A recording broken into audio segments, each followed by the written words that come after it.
WPBN Wolfpack Broadcast Network, live Hunter Stadium. No. I mean, the Heat. I'm sorry. You're still in football mode, man. No, I was leaning over to push a button for Lenny. He didn't. So, live at the Heap. I do have a football meeting in a little bit, so we can count it. Get your mind on foosball. Yeah. So, St. Paul's hosting Pope John Paul, coming over from Slidell area. What are they, 3A? Yeah, 4A? They're 4A. 4A, I think. Yeah. I think they're 4A. Line's 3.5. So I don't know. If somebody's listening, then I'm sure somebody's going to text us. So, but y'all are wrong again. Wolves coming in at 3-2, Jeff. 3-3. 3-3. Yeah, actually, couple heartbreaker losses. Yep. I know we were on the road for the last week, and since we've been gone, not to quote Kelly Clarkson, but we wound up losing to. Let's see, who did we? Oh man, we went on the road and took one on the chin against the Alabama team. That Hewitt Trussell team. Yeah. I think they got to be like a low JUCO team. I mean, those dudes were huge. Oh yeah. They were huge, and they were hitting balls all over the place. But yeah, no, we lost to them, and we didn't really play that clean, to be honest with you. And I think I'm being nice when I say that, because in all honesty, it's one of those games where you're going to have them during the season. And I love these kids to death, don't get me wrong, but I did ask for my money back from the gate attendant. Paid for a baseball game, wound up getting front row tickets to the circus. But it is what it is. I mean, you're going to have games like that. I've been a part of them. I've been a clown myself. It's one of those where you kind of learn from it, move on, and hey, tomorrow's another day, right? And then they showed up the next day, and we had a who did we play? We played Berwick over at East Ascension, and we wound up playing way better then. Wound up beating Berwick, and then we got to even by we played Zachary in a doubleheader on Saturday, and then we also played Vanderbilt Catholic, which was an exciting game as well too. So, all in all, 3-3 right now. It's if you remember last year, we started off like 0-8 last year. Yeah, I want to say we got to 1-9. Before we wound up winning, and then we wound up salvaging the season and having a very respectable year. But it was and we had a tough loss on Tuesday against Curtis, and we lost 3-2 in 10 innings, and didn't really have many hits. Although I will say the pitching and defense was there. That was very respectable, and we didn't get enough pressure on offense to be able to be impactful. So. And anytime you give that a team like Curtis the opportunity to hang around the game, they're going to get a big hit, and they did, and wound up getting a 2-run double late in the game. I want to say it might have even been bottom of the 6th or top of the 7th, or bottom of the 7th. I'm sorry. Yeah. So it was that was a heartbreaker, but you know what? A lot of learning experience going on right now, and I got to be honest with you. Through all the trials that we've had, figuring things out as a group, some really, really impressive outings so far by some of the guys on the pitching staff that, honestly, I don't even think they gave us any innings last year. I mean, Bootery started on the mound against Curtis. John Montour has been, and I know he's going out on the mound tonight, and I'm going to find the closest piece of wood possible, but – You can use Lenny's head. He's right next to you. As of tonight, John threw 5 2/3 innings the other day of, I want to say, maybe 3 hits, 10 strikeouts. Yeah. I mean, for someone who's not really even had an opportunity prior to this year to come out and do what he's doing, I'm encouraged. Now, he may go out there today and not get out of the first inning. But that's not going to take away the fact that he got out on the mound the other day and dominated. And that is super encouraging given the fact that he hadn't thrown any innings for varsity yet. And he's waited his opportunity, got in there, and did what he needed to do. It's encouraging to see a lot of these young bucks kind of stepping up and just being able to give us some depth on the mound and effective depth. I mean, Andrew Iannusa, also another young buck who every time he stepped on the mound, it's just challenging guys, challenging them with a fastball, challenging with an off-speed pitch, stepping up really good. Jude Roberts also throwing well. I mean, I didn't see Sunday's game. I mean, Saturday's game. Carter had a doubleheader against Jesuit over here at Lake Castle. But from what I have seen so far, outside of a few misplays here and there, now I say misplays, really. I mean, outside of making a few plays here or there, we could easily be sitting 5-1, as opposed to 3-3. But it is what it is. Yeah, we typically start off slow anyway, so we're in a better place than we normally are at this point. So it usually takes some time to figure some things out. We peak just about at the right time to take it from Covington and then move into the playoffs. So big game tonight. So got Lenny Russell working the board, Jeff Winchester, Mike Arnold. We'll have who's coming? Jeff Russo's coming. Yep, Jeff Russo. He's going to stop in. He's going to give us a little update on Matthew Russo, who is. He's in the scrum over there at Southern Miss, man. He hit a ball off the wall at Shucker Stadium the other night. And then we're talking about that pregame. I mean, look, kid's a legitimate starter at a legitimate baseball program in this country as a redshirt freshman. And that's pretty impressive. Redshirt sophomore. Redshirt sophomore, sorry. Yeah, he's got a lot of baseball left is what I'm saying. And you're gonna hear a lot from that kid's name, around the South and the Gulf Coast over the next few years. No doubt. And not to mention the maybe fact even that in Omaha, hopefully. Yeah, so. Not to mention the fact that just last night, former St. Paul's Wolf Cade Anderson absolutely dealt for the Tigers last night over at Rice. Yep. Got a chance to watch him play. I mean, he's just a ball player. He steps on the mound, and it doesn't matter. He could have the LSU Tigers jersey on, a St. Paul's jersey, a Carrollton Boosters jersey. I mean, the mechanics look the same. Obviously, the mile per hour, the gun doesn't look the same. I mean, hell, he's up to like 95 right now. Yeah. But he's a competitor. He gets on the mound, and he absolutely deals. No. And we're proud as former teammates of him and good friends of the Andersons to see him be successful at the highest level. Yep. Right now, anyway. Working his spot into a weekend at the highest level he's at. So, so kudos to Cade for an outstanding performance last night. 5 innings. I want to say seven strikeouts. I think it was 7 strikeouts. No earned runs. Gave up runs, but not earned on his Gave up clock. runs, but they, like I said, it doesn't matter what level you're at. You can always become the circus. And last night, LSU looked like they were the circus in that inning that Cade wound up giving 3 runs. Yeah. But he was making pitches, getting pop-ups and ground balls. They just got some timely double plays a couple times to get out of a jam. Absolutely. But doing what he normally does, and like we were talking about before the game, you're going to see him on the weekend when we get in SEC play. I don't know if it's a starter or first guy out of the pen or in the tight spot, but you're going to see more and more of him throughout the season.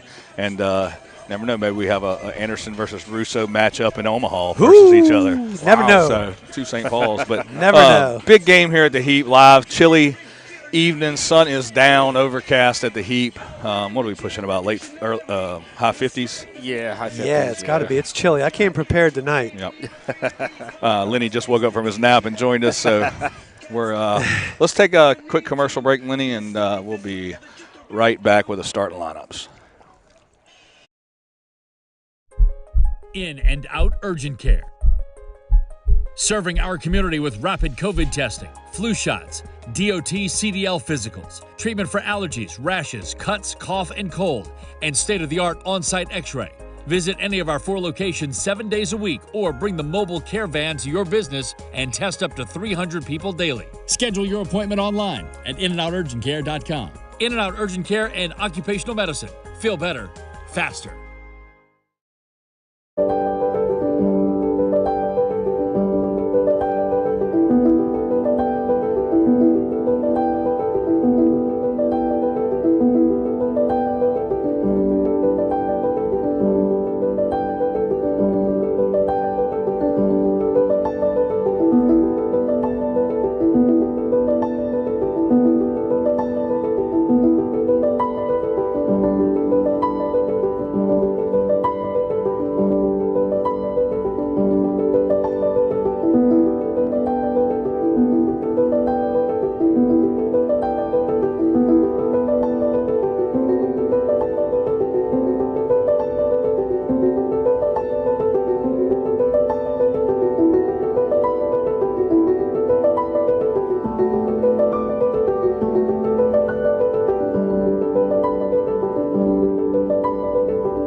In and out urgent care. Serving our community with rapid COVID testing, flu shots, DOT CDL physicals, treatment for allergies, rashes, cuts, cough, and cold, and state-of-the-art on-site x-ray. Visit any of our 4 locations 7 days a week or bring the mobile care van to your business and test up to 300 people daily. Schedule your appointment online at inandouturgentcare.com. In and Out Urgent Care and Occupational Medicine. Feel better, faster. And we're back. St. Paul's starting lineup. You know, I'll let you go through it, Jeff. Yeah, even though you can probably hear it. you can probably hear it, yeah. So starting lineup for the home team, St. Paul's Wolves, number 1, batting first, Cody Corrales. He's going to play in center field. Hitting second, number 15, is going to be Brennan Villa, who he's actually been on a tear lately, playing left field. Hitting third, number 9, Cooper Winchester behind the plate. Hitting fourth, number 25, doing the DHing tonight, Aiden Ankerson. He's going to be hitting for number 10, John Montour, who's on the mound. Hitting fifth, number 3, Easton LeBlanc. He's at shortstop. Hitting sixth is going to be number 14, Jude Roberts. He's in right field. Hitting seventh, number 7, Marcus Newfield over at third base. Hitting eighth, number 6, Cameron Kayemi is over at first. And then hitting ninth, number 13, Brody Bootery, playing second base. I think we're going to take a quick break for the national anthem, and then I'm going to come back with the visiting lineup. Yep. We can actually stay on. And we'll stay on. And face the flag in center field for a quick prayer and a playing of our national anthem.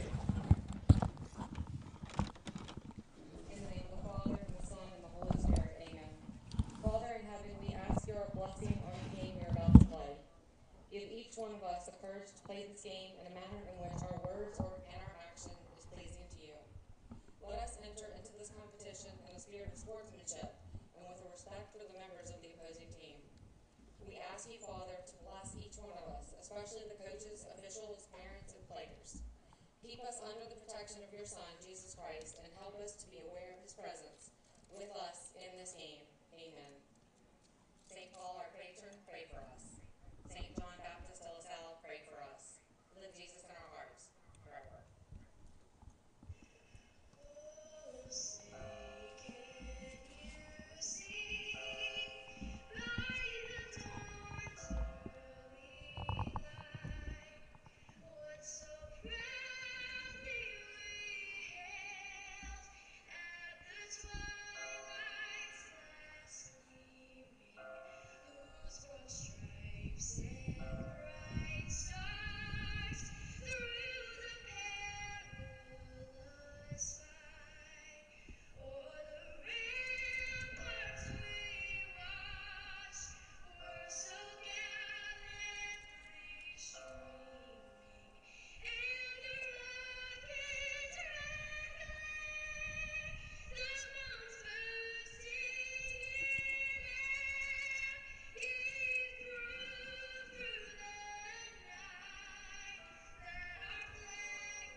Beautiful national anthem from Miss Elizabeth Burris.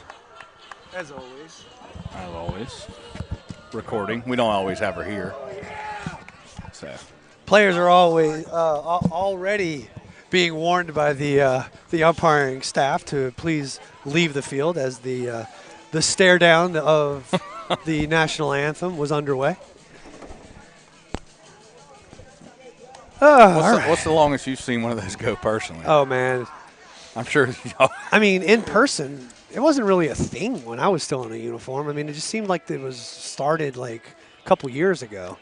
And now that they know what's going on, the umpires are going to be like, yeah, nah, none of this shenanigans. No. All right, so starting lineup for the Pope John Paul Jaguars. Leading off, number 17, Blaze Rodriguez is going to be at shortstop.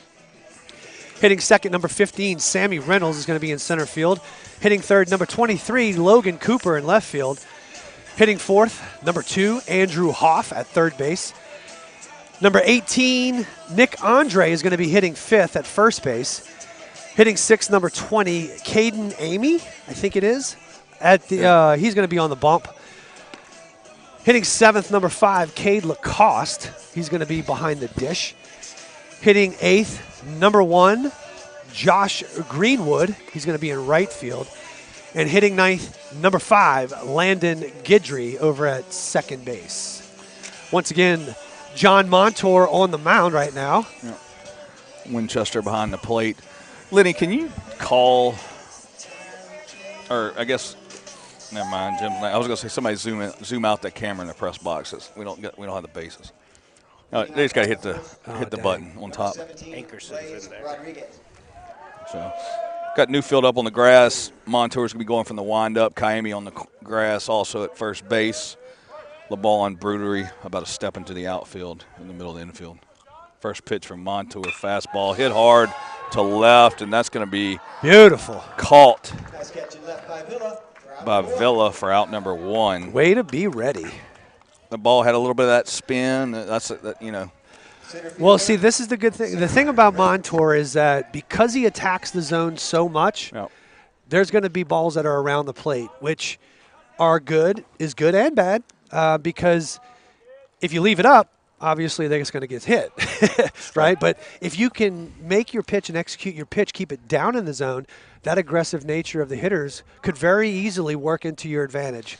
Yep. Hitting low ground balls and miss hits. So that's what you can hope for with John, and who is already 3 pitches, 3 strikes. Yep. So swing and a miss on the first pitch, and foul ball by who we got up number 15 for. This is number 15, Sammy Reynolds, center fielder. So 2-strike count. Good pitch by Montour on the corner, out of Winchester's glove, but he tags the runner for out number 2 real quick. So 4 pitches, 4 strikes, 2 outs.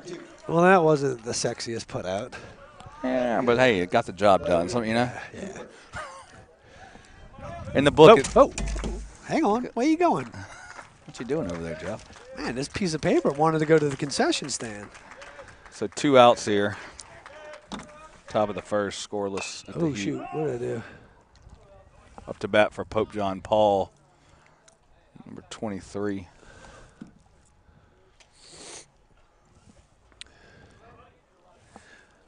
This is number 23, Logan Cooper, the left fielder. What are you doing? Montour just absolutely attacking the strike zone right now.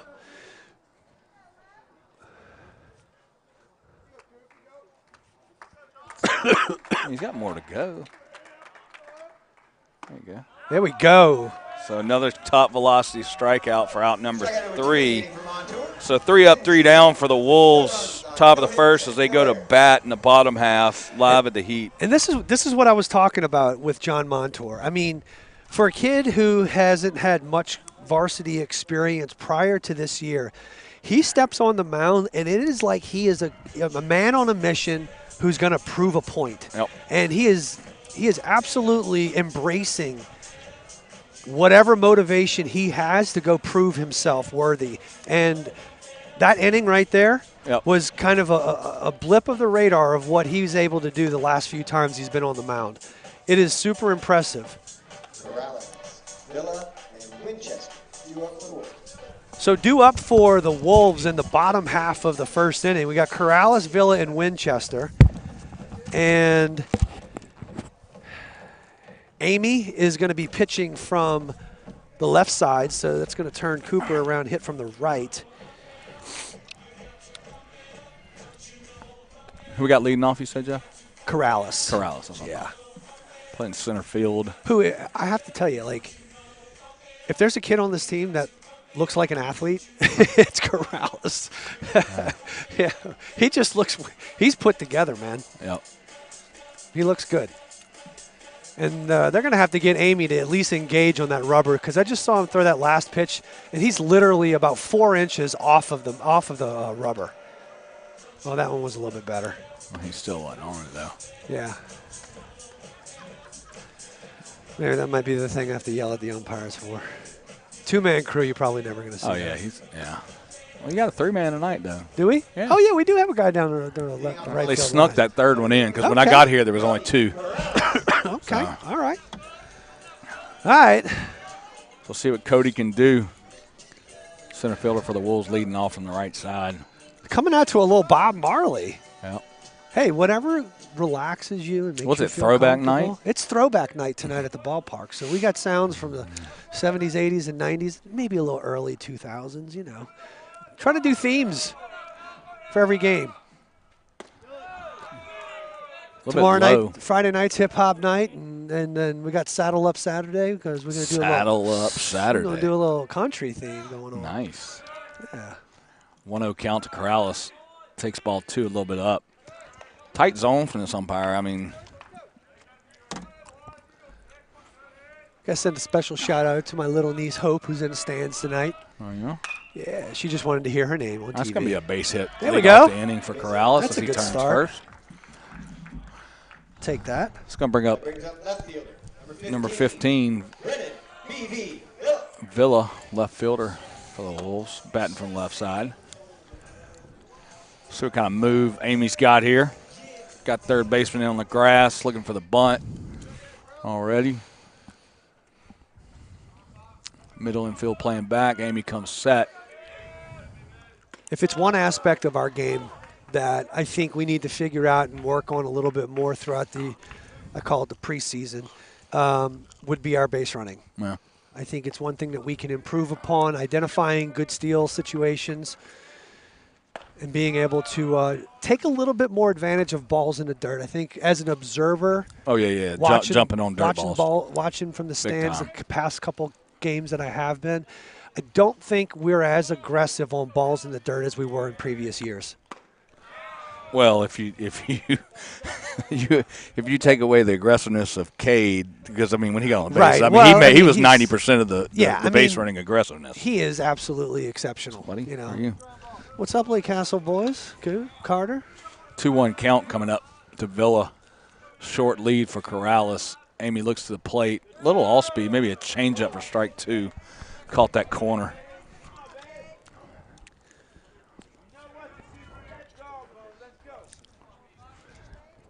Corrales looks like he's getting a little bit of an extra step. Hadn't seen a move from Amy yet. Feet are moving at first.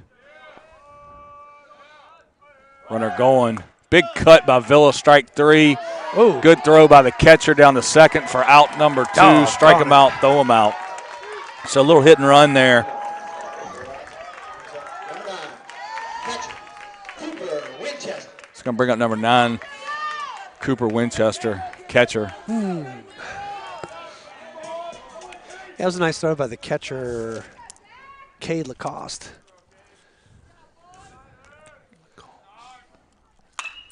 Hard hit ball by Winchester right up the middle. And doggone about 3 steps to the left of the center fielder to make out number 3. So you got 2 hard hit balls and a strikeout.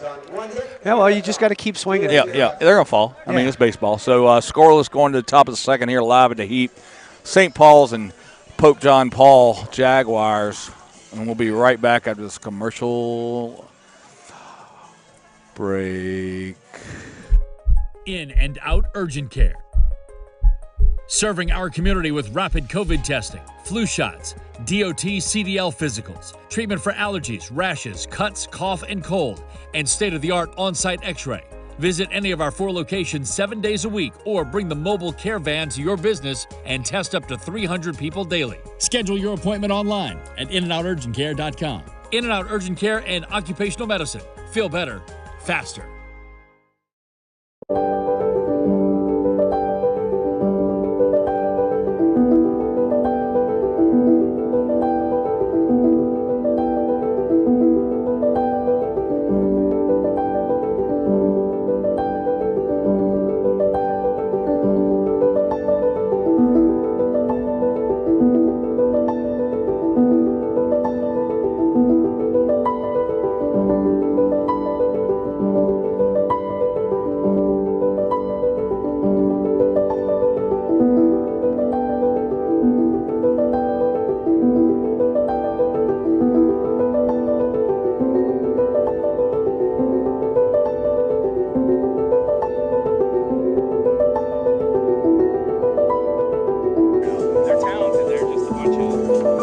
And we are back at the heap in the top half of the second inning.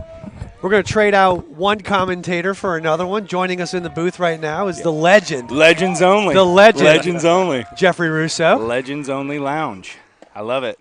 John Montour doing what John Montour does and throws strikes. And we got number 18, Nick Andre, first baseman in the batter's box. I'm sorry, this is number 4. I'm sorry, fourth hitter, number 2, Andrew Hoff. I skipped a person there. He finds himself in a quick 0-2 hole with Montour attacking the strike zone as he does. So, Jeff, we were just talking a few minutes ago about Matthew almost foul ball. Man, I thought that was going in the back of Montour's head. So foul ball down the line. It's going to reset things to 0-2. But 110 off the bat the other night at Shucker Stadium? Yeah. About 2 feet away from going out, man. I blacked out. Yeah, I'm sure you did. Yeah. I'm also on a pitch count today talking about Matthew because everything's right out here. Okay. You know what I mean? Yeah. No, I'm kidding. I'll talk about it, but, we want to get updates on former Jane players. told me, listen, Montour with the strikeout again. Beautiful off-speed pitch there to get Huff chasing. So that's his 3rd strikeout of the day. And that's going to bring up number 18, Nick Andre, the first baseman. So you were telling Jane? Yeah. No, he's doing well. Good. So we're proud of him, and we're proud of the team. They're figuring it out. He's just figuring it out with them, and he's putting a couple of good swings on. And it's you come out here and you see all these kids. They're out there and they're just playing a game they love, and the game's the same, right? Montour with a quick 0-2 count on Andre right here. Exactly. Like getting up in the count is the exact same, right? At all levels. Throw strikes, hit your spots. It's a pop-up in the infield. It looks like Marcus is going to be underneath it in foul territory, and he's out for out number 2. So it's going to be a pop-up infield right there, second out. That's going to bring up number 20, the pitcher of record, Caden Amy. Throw to contact, pitch to contact. The game is the same. The game is the same. It's the same. It speeds up. Yeah, I think the only thing different out here is a heck of a job on all of the banners. It continues to grow. The support. Line drive into right center field for Amy. He's trying to help his own cause right there for the first hit for the Jaguars. But like we said earlier, that's what's going to happen when you're attacking the zone and you're in the zone. You're going to throw strikes, and you leave one up just a little bit, and they does a good job and drives a single into right center field. Yeah, when you're pitching to contact, for every pop-up, there's a base hit, right? Correct. But it's 2 pitches. So it's a pitch count, aspect to this game, keeping your numbers low, right? On offense, aggressive swinging early when you know that a guy's pounding the zone, right? Yep. So you're going to come in early, and man. So this is fun. So that's going to bring up number 54, Cade Lacoste, who's the catcher. We had a pinch runner over there at first base for Amy. It looks like it's number 9. I think that is. I'm going to have to go back and look at Ankerson sent me their lineup. Maybe Gus Pisa?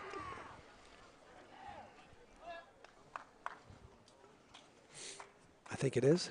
Montour with the snap throw over to first. Pisa gets down, beats it out. It's another big hack. I'll tell you what, though. I mean, as much as Montour is attacking the strike zone, the Jaguars are very aggressive out of the chute, coming in there hacking as if they kind of knew that Montour was going to be around the plate. Well, I say if you're doing your job as a coach, you're making some phone calls. By this time of the season, I know you're 3-3 right now? 3-3. Is that correct? Yep, we are. Right, so the phone calls are starting to go, and is this his first time on the mound? No, it's actually his third time. Yeah. So he gets up early, swing early. Bad right? high throw. High throw by Cooper. Probably would have gotten him if LeBlanc doesn't have to jump as high as he did. So that's going to be a stolen base for Pisa. I think like games like this where you got heavy fastball, right? Yeah. Early in the count, like you're not expecting the runs, right? So it would work favorably towards Cooper behind the plate, right? Because you're not having to handle the curveballs, right? It's fastball again right there. So strike 3 again. Strikes out. Oh, nice. So Montour strikes out Lacoste, leaving No runs. 1 hit. the runner at second base. 0-0 after. So no score, still nothing as we head back into the bottom half of the second. Due up for the Wolves, we're going to have Ankerson, LeBlanc, and Roberts. So yeah, the game's the same. Same Game's the game. same. Still Game's got the to make same. plays. Still got to make pitches. It just happens a whole lot faster. Now, I know we're not gonna spend the whole time no, it's like just you kidding. said. I'll on answer any Matthew, question. but in retrospect, Yeah. okay, obviously you guys have that tight father-son bond and have been Yeah. through the game, the roller coaster of the game, up and down. You've seen him do what he does all the way up until this point. What do you feel like is the biggest adjustment that he's had to make in order to maintain being in the grind at the next level? I think What's the adjustment that he's made from being a standout at St. Paul's to being in the scrum at Southern Miss? I think that is the adjustment, right? It's going from, significant, right? Like I think people on the North Shore, he's a good kid, right? Right. As humble as the day is long, and but in the baseball game he was known, and you switch zip codes, right, and you move into Mississippi, and I think they know about baseball in Louisiana, but Mississippi baseball is a little bit different. So you go from being, significant maybe to insignificant, but I'm not trying to be braggadocious. So I think it's the humbling aspect there. Finding your role and then being ready and not knowing, right? And it's the knowns versus the unknowns. And I just think the runway's a little bit shorter. I think it's, the level. The variability at the college level, everybody's really, really good. Yeah. You're splitting hairs. And I'm not saying people aren't good in high school. I just think there's more variability. So stepping in the box for the Wolves, number 25, Aiden Ankerson, is the designated hitter for tonight. Aiden had a really good game against John Curtis the other day. He drove a ball to center field, actually led off the inning with a triple, I believe. So Amy misses upstairs on that last pitch. Yeah. Counts 1-1. I like this kid. Drives this one to center field, but they got a bead on it, and that's going to be out number 1. Aiden's been swinging the bat well. He's been finding a bunch of barrels lately. I would say that's a close thing, what I just saw, like that at bat. I don't know his history. I've never heard of who this kid is. And if the parents are listening, I'm excited. Like, if he's just getting his opportunity, I would say that's a college-esque kind of thing. Yeah. Like, if he put a good barrel on it before and then all of a sudden he's in the lineup, it's like good behaviors get rewarded. So we got Easton LeBlanc stepping in the box, who takes ball 1 up and in. Those yard gloves? It looks like he's been Might picking be. up some I dig leaves it. over there in the Yeah. dugout. Yeah. Big swing for strike number 1 for LeBlanc. Every one of Texas State's players hits with yard gloves. Yeah, do it's they like their really? thing. Yeah. Yeah, it's pretty cool. How funny. That's novel. So I know you're saying, like, Matthew going into USM, Yeah. being a Louisiana guy. What is the stats like as far as players at USM? Is it a lot of Mississippi players? Or Yeah, is it I think a lot of Mississippi players are the people, you'll get the JUCO transfers. 2-2 on LeBlanc. You have, Pearl River is a perennial, Gotcha. powerhouse. Jones, Meridian, if I'm leaving some out, Mississippi JUCO teams are very good. LeBlanc Yeah. swings through the breaking ball. Nice pitch by Amy for out number 2. So LeBlanc goes down swinging. That's going to bring up number 14, Jude Roberts. So then you have the people that come there as freshmen, and they're highly touted, like, in Mississippi. And the transfer portal has really kind of changed the game, right? So you have people that are from all over, Valpo, Billy Butler is all the way up from Rhode Island. Okay. Right. Yeah, he goes down to Hattiesburg. Right. It's that's like wow. Hub City. So Yeah. it's but I mean, culturally, I think it's awesome because, your network is your net worth. Yeah. Right. And My favorite saying that's of all right. time. Yeah. So you're broadening your customer base. Right. These will be friends for life. Right. Oh, yeah, definitely. So Yes. it's a good thing. I'm trying to keep up with the scoreboard, but I don't even want to talk about it. Like, where are we at?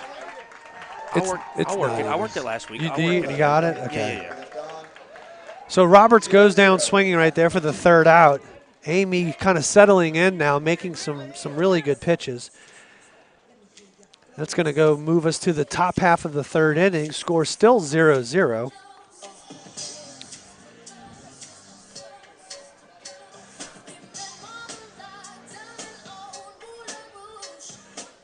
Montour going back out for his third inning of work. There's a lot right with Thursday nights at, So at the Heap, right? Like, there's a lot right with Thursday nights at the Heap. We're trying to shake things up a little bit, Yeah. Yeah. One way or another, we're going to wind up getting some of the football players out here, not just in left field lounge, but maybe out here. Some of the basketball team, try to return the favor. I know Cooper's been a cheerleader for both of them. Yeah. Their seasons, and we just want to try to get as many of those guys out here. And I think the first place to start is you want to listen to some jams. Actually, that's a bunch of lacrosse kids in the stands over there, too. Yeah. They were practicing early. They said they were coming back to watch. Good. Try to show a little love to the baseball team. Never know what can happen when you got a bunch of crazy fans out there. We still got to get the K's out there in the K zone. Yeah. I don't know where they are. Jeff, do you know where they keep the K's? I would consult maybe with the Andersons, but they're a little busy right now after yesterday's win, right? So They brought them to LSU. They brought the maybe K's. they did. All right. Well, they brought the K's to Rice. I don't know if they made the flight back. Yeah, that was electric last night, by the way. That was effortless. We talked a good bit about it in the pregame show, but Pretty it's good to hear impressive. another St. Paul's Wolf doing some really good things over there. Put on some good weight, too. I don't know if you noticed that. Like, and he looks good. I wasn't sure if he was going to blow away in that win last night, man. But like his hat.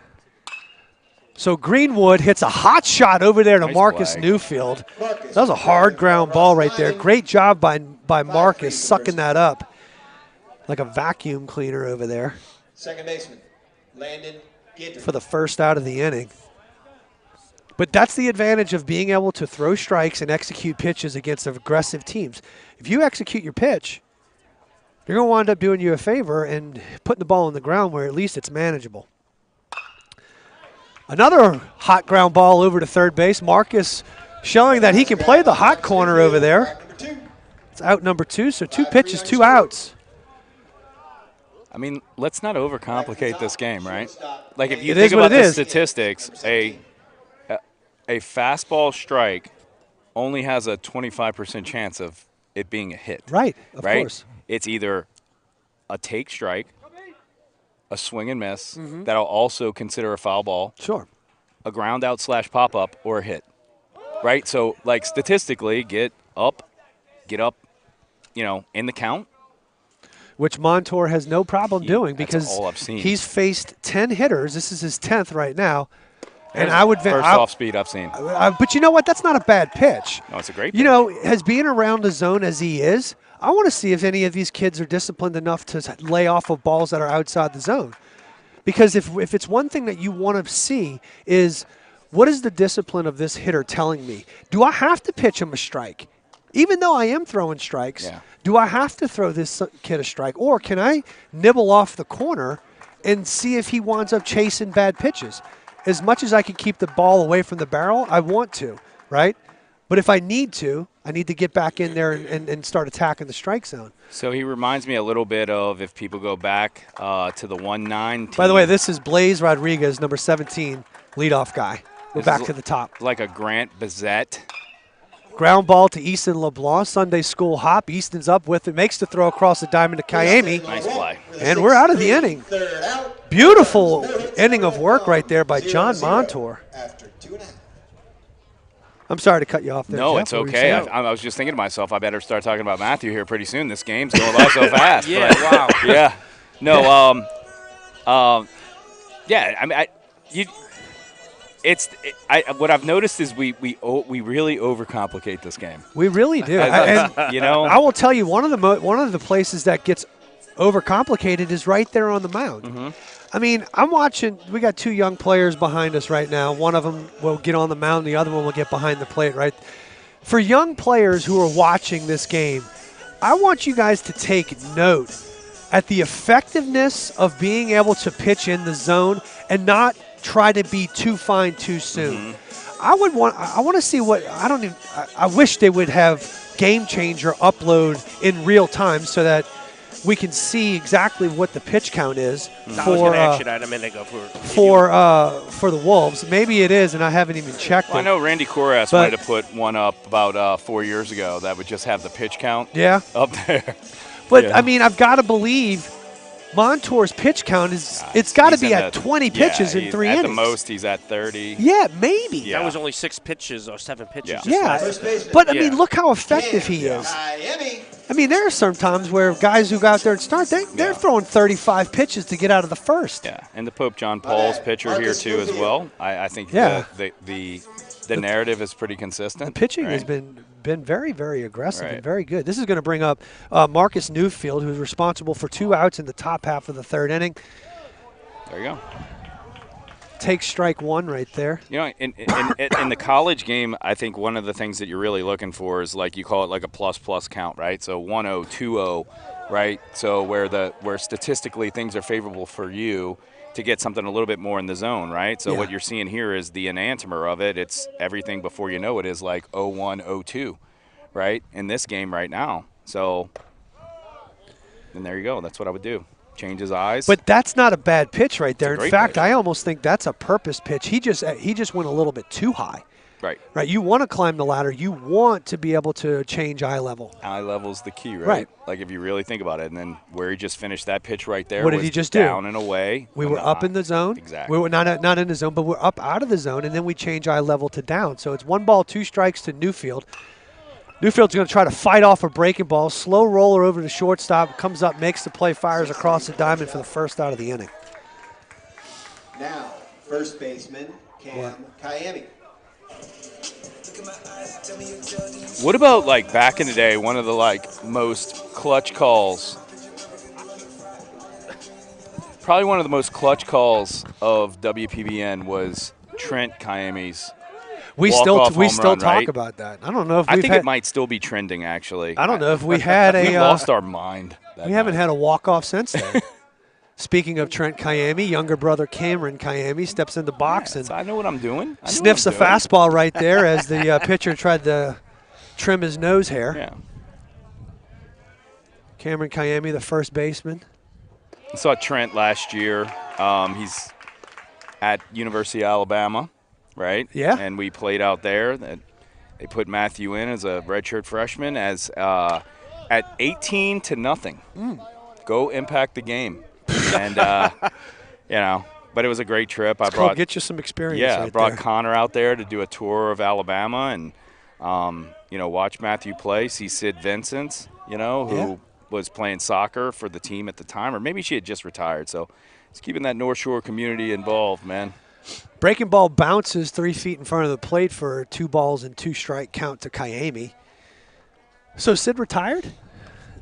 Well, I think you know, she's done with soccer? Yeah, she's done, and you know, had a great career. And again, it's one of those things that I always talk about, like your network, right? Like, she's all, you know, out of Alabama and doing her thing now. I think she's in.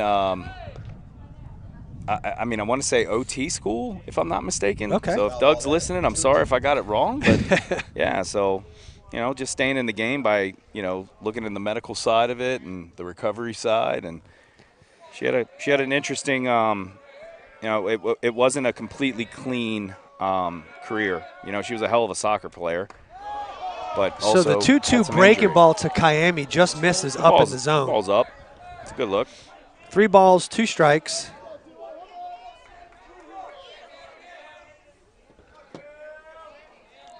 Amy sets, delivers, breaking ball. It's a nice Kayemi job. holds Nice back job. just enough to dribble that ball just foul down the right third base line. So 3-2, 1 out. Still got a 0-0 ball game in the bottom half of the third inning.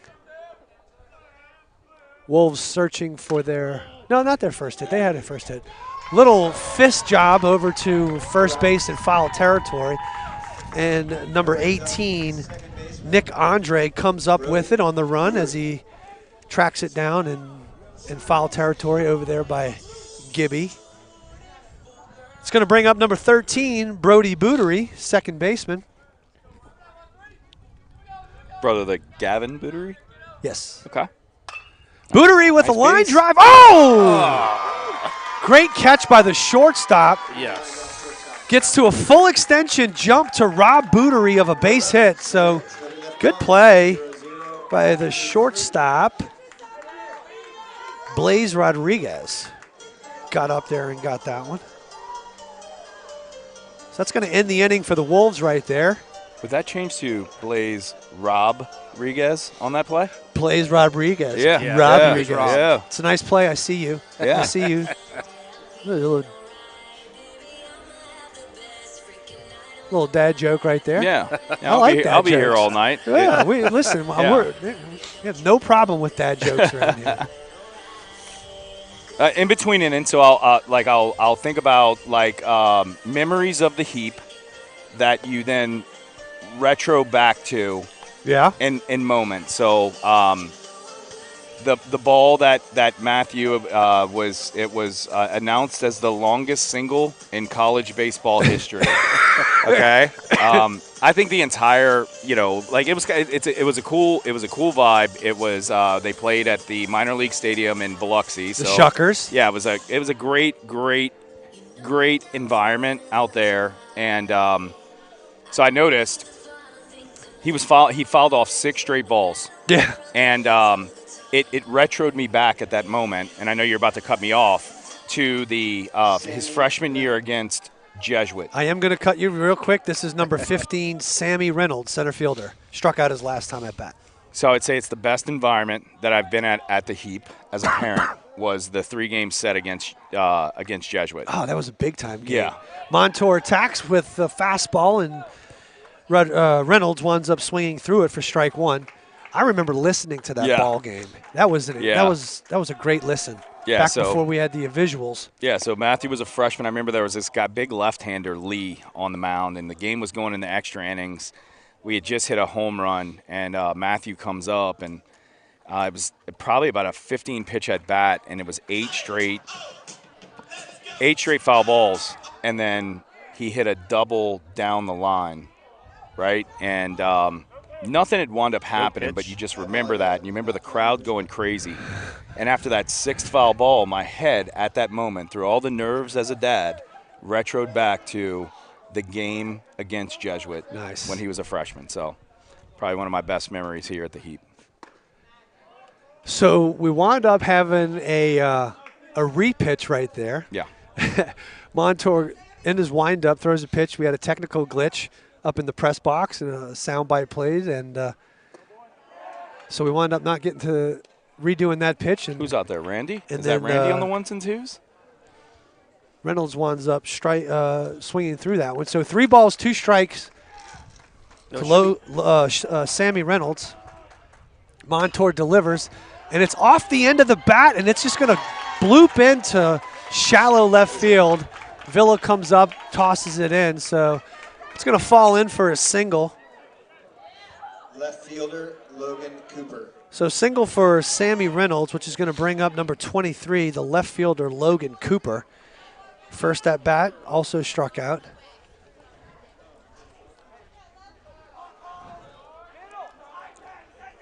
I mean, it's really not a pressure situation here. I mean, at the end of the day, people are going to get singles off of you when you're throwing strikes, so. Yeah, we just got to not walk people. Yeah, you're I mean, that's away. the thing, yeah. 1 pitch away from a double play, and oh, you don't feel like it was a momentum hit, right? It's just like turn the page. You don't feel it in the stands. It's not like he got the barrel to it either. Nice. I mean, you got to tip your cap. I mean, he did a good job of staying through the ball and wound up poking one into left field. Yep. So, I mean, look, tip your cap. You executed your pitch, did what you needed to do 3-2. Yep. And you wound up getting a hit out of it. I mean, he's trying to drive a Lexus one day, too. That's it. So Cooper fouls off that first pitch that he sees. No balls, 1 strike. Montour gets the sign from Winchester, comes set, delivers. Nice piece. Breaking pitch for a called strike, pushes the count to no balls and 2 strikes. Little communication going on between the center of the field right there. Catcher to shortstop and second baseman. Here's a fastball up in the zone, swings through for strike 3. Probably one of my favorite 0-2 pitches. That elevated fastball? Absolutely. Yeah. Don't we all think we can hit it? You know what I mean? It's too close to the too eyes. close. I mean, Like, you're like, go. oh, man, I can see this. Nope. Like, if I see it, I should be able to hit it, right? The only thing that doesn't see it is the barrel. That's right. So we got 1 out, runner on first base, and third baseman Andrew Hoff is in the batter's box for the Jaguars. Montour comes set. It's a hot shot down the to left field. Villa kind of slips a little bit, but the ball stays in front of him. Gets the ball in to Easton LeBlanc. I think Montour kind of left that one probably a little too high in the zone for his liking. But once again, if you're going to be a strike thrower, you got to be able to throw strikes in areas where you're not going to get hurt. And that time it was just a little too much in the fat part of the strike zone to where Hoff could get a good barrel to it for a line drive over to left field. The way I see it, though, it's still base to base. I still have the double play in play, right? Nothing hurt. Ball hit in front of the primary runner there, and then he knows he's not going to test it to third. Montour delivers a fastball up in the zone. Unless you're Matthew, 2 nights ago, that decided to go ahead and challenge that. Yeah. Right? Yeah, he thought he was 160 pounds, Coach. The big Puma. Yeah, I'm hoping he's listening to this tonight. Get all my coaching out. Yes, sir. Montour attacks the strike zone right there for the first strike against Nick Andre, the first baseman. Brian Babin, I think it's Brian Babin over there in the third base coaching box, calling out signals. Players have their wristbands on. This kid over at first base is getting a little much over there. I'm sure Cooper's going to wind up maybe taking a look at him. Montour misses with the breaking ball. So it's 2 balls, 1 strike, 1 out. Easton LeBlanc giving signals to Montour, trying to give him an idea of what he wants to do. Kayemi now is going to play in front of the base runner over at first.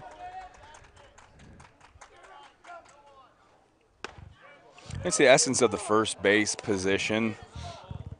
It's a specialized position, Coach. I'm going to announce that right now. Of course it is. So just like what you said there, my left leg is remaining open right there, right? So when I do my prep steps, so that I can open that hip and get that backside from Cooper. Sure. That's the thing that you're talking about there. It's like communication without communicating. It's those small little fastball things that you do. just misses off the outside corner. Big smile from John Montour. I think he believed that he caught the outside corner and disagrees with the home plate umpire, but nonetheless, three balls, 2 strikes, 1 out. Big moments in the game right here. Yeah, it's a big pitch This right is. here. I still like misses down for ball 4, so it's gonna load the bases. I you know, at the end of the day, I like it with the strike thrower because, again, as much as it's bases loaded, it's still a base-to-base kind of situation here. You still have the double play that's in effect. He threw something a little bit off and off speed right there, 3-2. I don't mind it. And, because he's a strike thrower here. So the walk loads the bases, and that's going to bring up pitcher Caden Amy, who had a single to right center field his last time at bat. Infield's going to play back in the middle, and the corners are going to play in, which is, I would say, very appropriate for the situation of the game. We got 1 out. Amy, who throws left, hits right. So that's the good combination that you want. Called strike.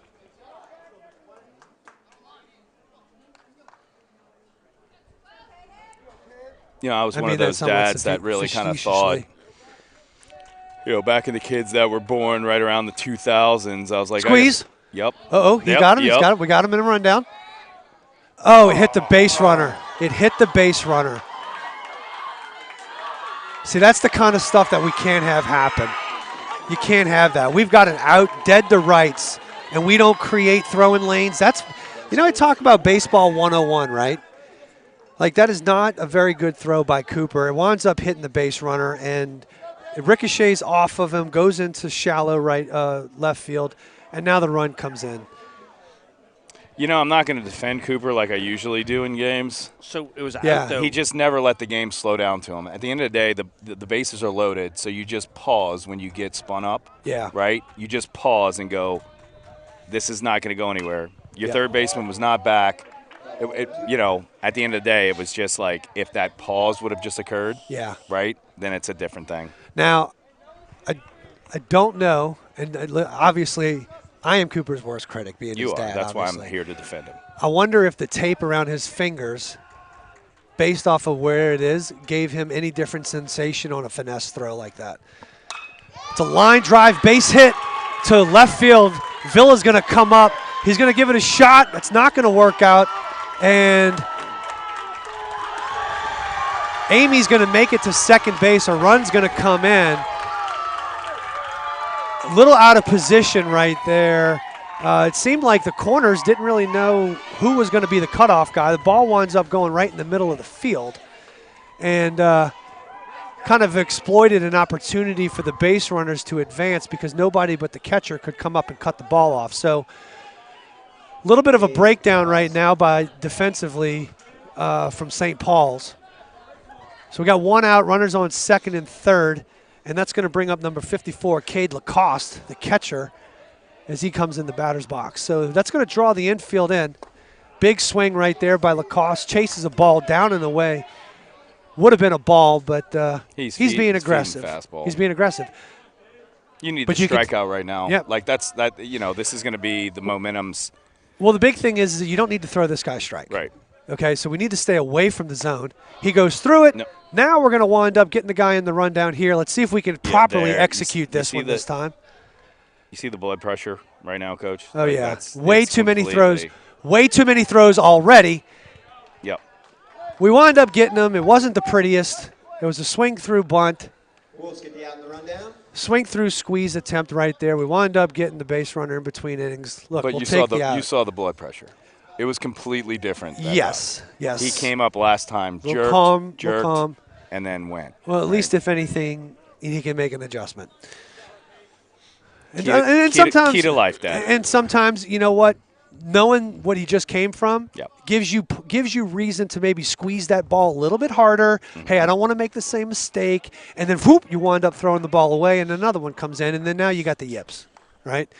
But we do a good job of managing that. Mm-hmm. Fortunately, the guy at second didn't wind up taking third on the rundown, so we'll leave him at second base. They were looking for one thing and one thing only right there. Exactly. Which is shocking. Mm-hmm. Yeah, big kid who takes a big aggressive hack. And then we got him squeezing. So, interesting. But we'll take it. That's equivalent to the strikeout if you really think about it, right? That we really needed right there. Yep. And this is what I say. It's completely neutralized this game. Granted, it's 2-0, right? But you got 2 outs, 2 strikes. And there's the. Oh. I thought it was 2. Everybody kind of thought that was a strike right there. So, apparently, Montour misses. So, 3 balls, 2 strikes. We do have 2 outs. Runner will not be advancing, or shouldn't be. First base is unoccupied right now, so there's no force anywhere. Montour comes set, delivers a breaking ball up in the zone. That misses, so. John feeling a little shaky here in the top half of the 4th inning. As much as he had command early on, losing a little bit of that command. Yeah. I think the baseball gods want to be on the 1s and 2s here a little longer. Yeah. Right? Yes. Well, where are you going? You got it's not about where I'm going. It's about where I've been, right? Yeah.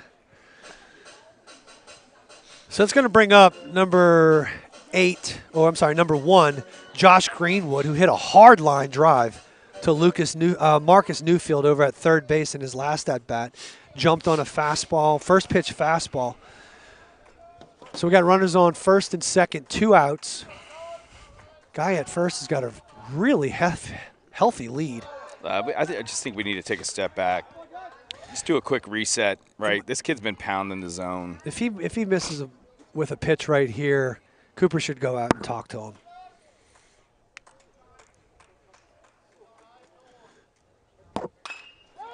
Ground ball. It's going to be in the hole. It's going to be a tough play.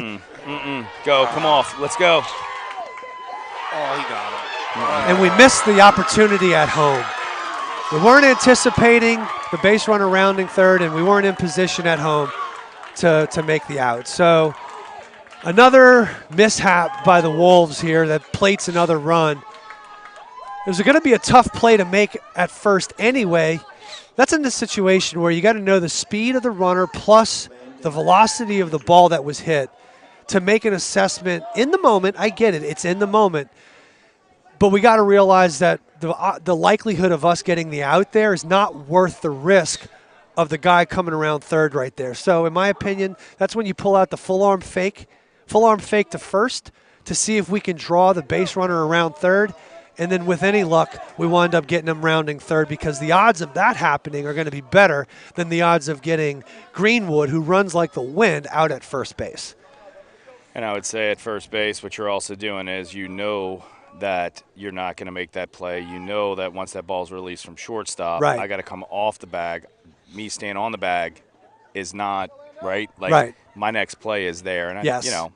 You can't anticipate that call being out. So what's next up? Next play. We got to be able to realize, hey, we got to come up firing home. And it's unfortunate that Cooper doesn't do a good enough job of relaying that message.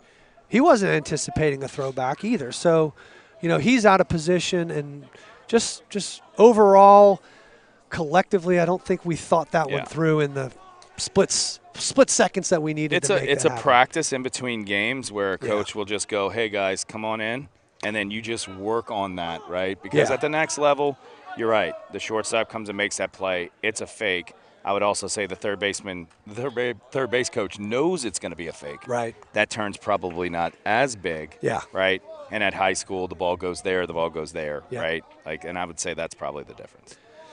Worst case scenario. Nice play all around. It's good athletes. Just figuring it out.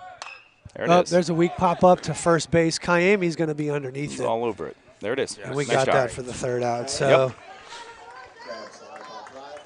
fielder's choice. No, that's going to be a base hit.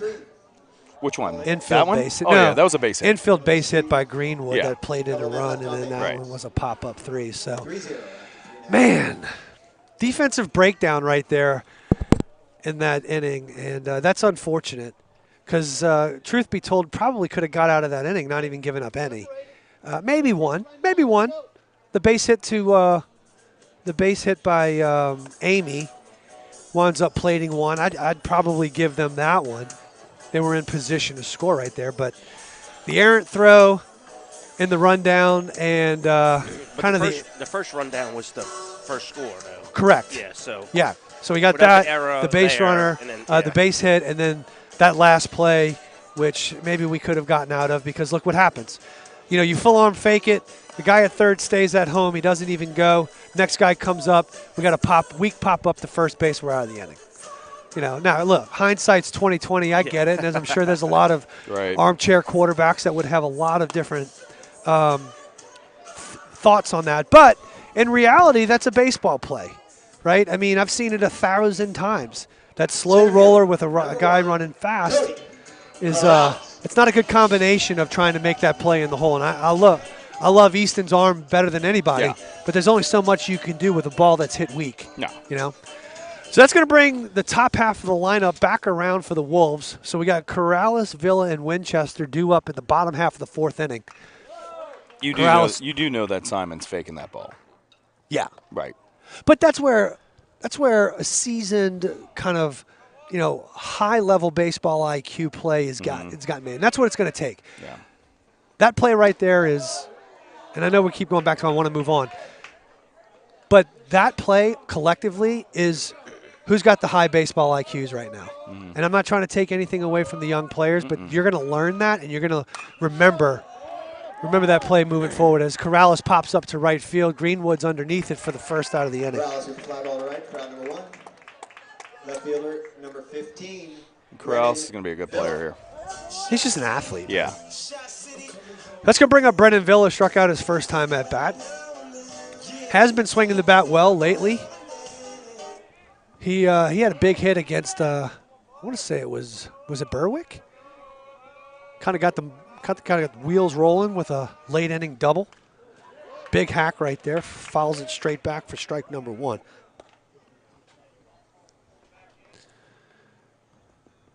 Brendan Villa, the left fielder. Amy delivers the pitch, misses down low for ball 1. It's the thing we got to do in this game. We'll make mistakes, we'll learn. Right. Right? You just got to be able to learn from your mistakes. It's when we start repeating the same mistakes over and over that it comes back to haunt us. That's a nice curveball leave. catches the That's a lower nice half of the leave. strike zone right there for strike number 2. So Villa down in the hole, 1 ball, 2 strikes, 1 out. Amy from the left side, showing pretty good command of his 2 pitches at least. Another breaking ball, gets him out in front, slow roller. Second baseman's got to come up hard. And wind up getting him by maybe a quarter of a step, if anything. So Villa's going to go down for the second time on a ground ball to the second baseman.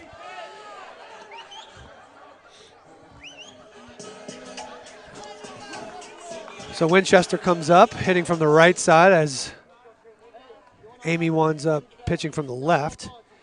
Cooper lined out to center field on the first pitch he saw in his last at-bat.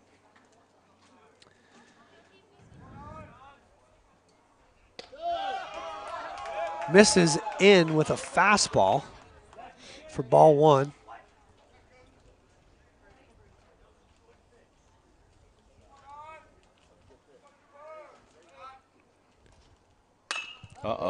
Uh-oh, Coach. So backside breaking ball, he drives it to Greenwood, who hadn't played good in right center field. Round number 3. No runs, no hits, nobody left on.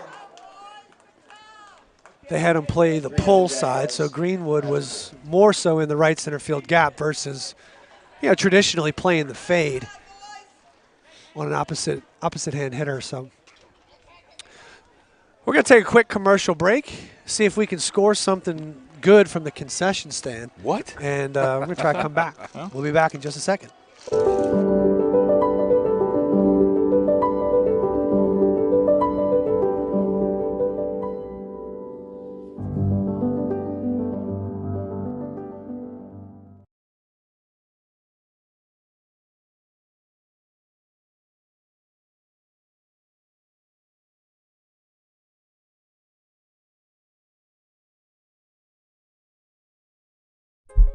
In and out urgent care. Serving our community with rapid COVID testing, flu shots, DOT CDL physicals, treatment for allergies, rashes, cuts, cough, and cold, and state-of-the-art on-site x-ray. Visit any of our 4 locations 7 days a week or bring the mobile care van to your business and test up to 300 people daily. Schedule your appointment online at inandourgentcare.com. In and Out Urgent Care and Occupational Medicine. Feel better, faster.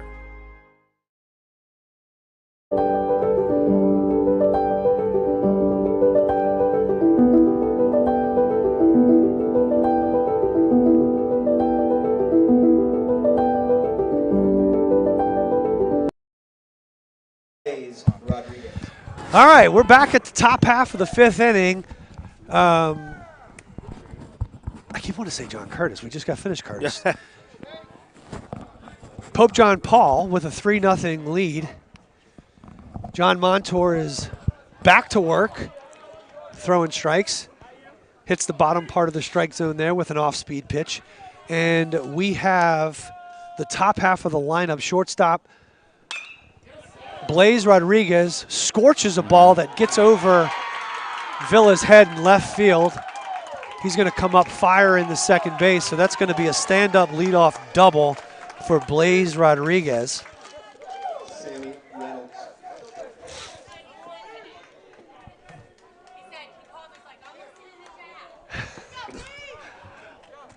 We got some fans coming in.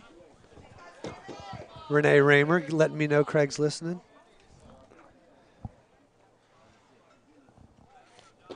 It's another big moment right here. You want to keep it at 3-0. Yes. It's another big moment for pop-up, strikeout, baseballs. So telling you to bunt. Montour misses off the plate with the fastball right there. Guess we were trying to see whether or not he was going to try to bunt him over, which He did. He's up in the box too, Jeff. So. yeah.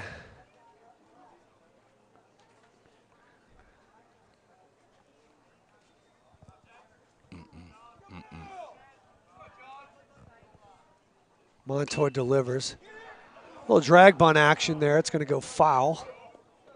Foul ball. So 1 ball, 1 strike to Sammy Reynolds, who is 1 for 2 today, a single and a strikeout.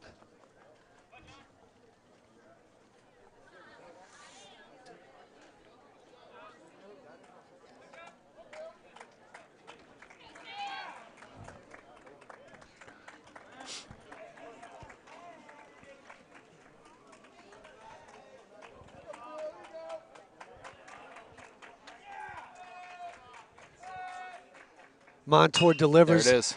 That's what you needed. Big pop-up right there. It's going to be in foul territory over there by third base. Marcus Newfield's underneath it. Flag in foul territory. It's going to be the first out of the inning. 1 out. Logan Cooper. It's going to bring up Logan Cooper, the left fielder, who is 0 for 2 tonight with 2 strikeouts.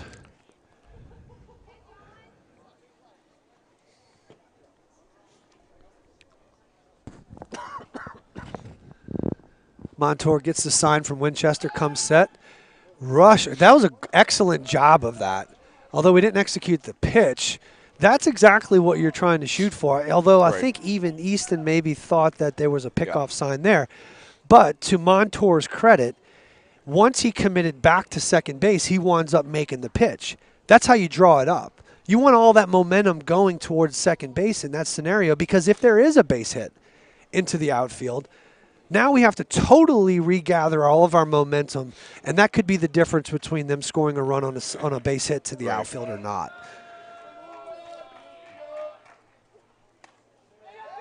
So what did that hit? So was it a foul ball, or what did it hit? I got that a foul ball. 2. He's saying a ball. It hit something. It doesn't just go the different direction. I think it hit his glove. I think it hit Cooper's Well, glove. then no, it hit him before it even got to I think Cooper. it hit his glove. I think the pitch got crossed up. The location got crossed up. I think Cooper set up down and in, and then it was out and away. Well, then maybe I just totally missaw that. And he checked his swing, which made it look like I it. thought it hit off the knob of the bat. So 3 balls, no strikes. Infield's drawn in now. Montour back to work, attacking the strike zone, seeing if we can induce a ground ball and freeze that runner at third base.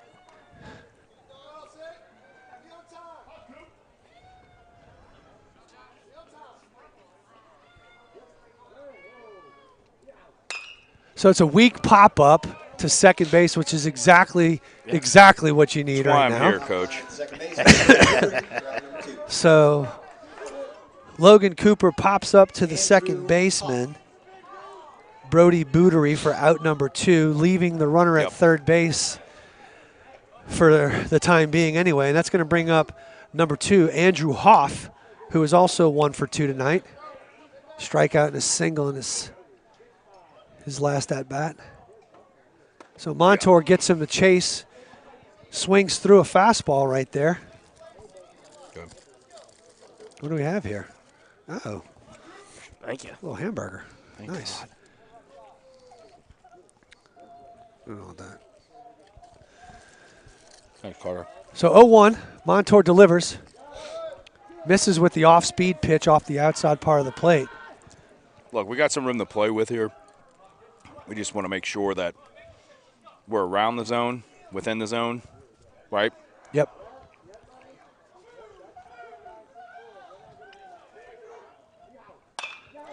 So a hard ground ball on a breaking ball in the zone, and that's going to be handled very easily by Marcus Newfield over at third base.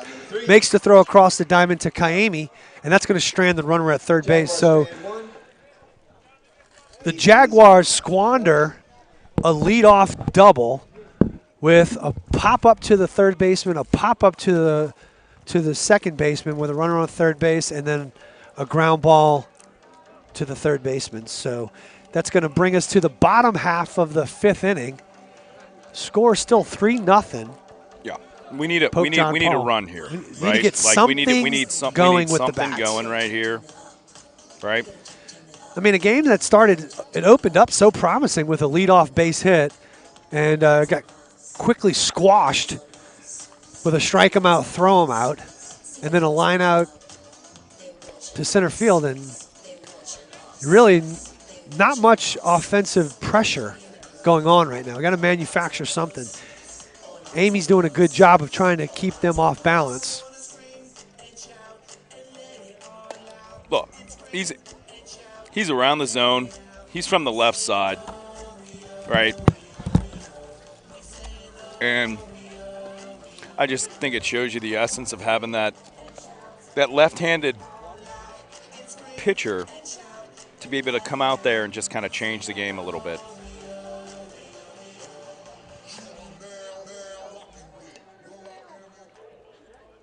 Designated hitter, number 25, Aiden Ankerson.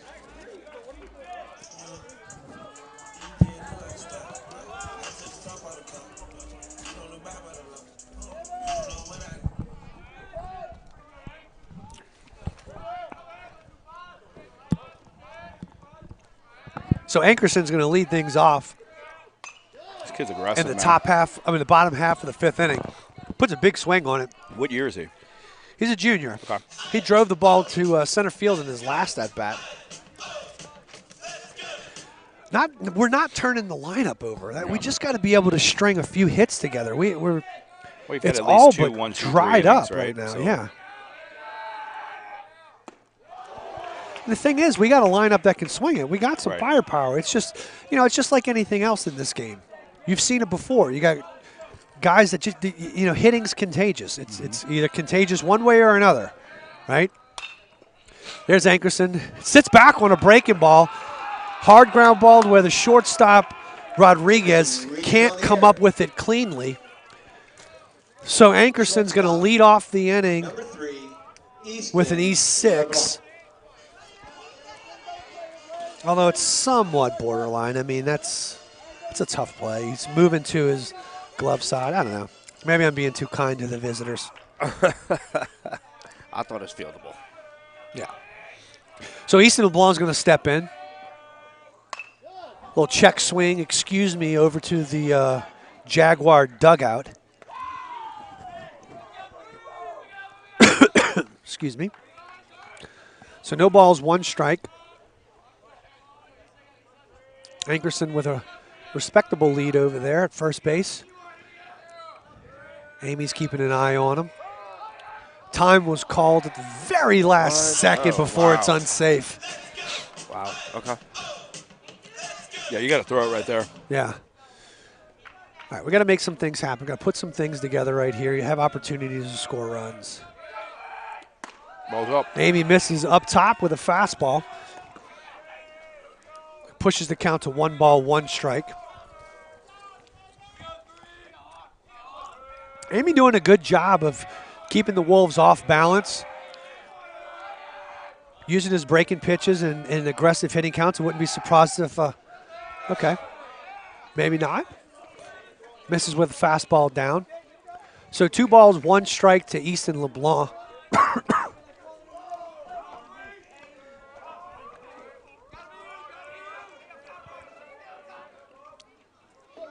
About to be a big moment right here.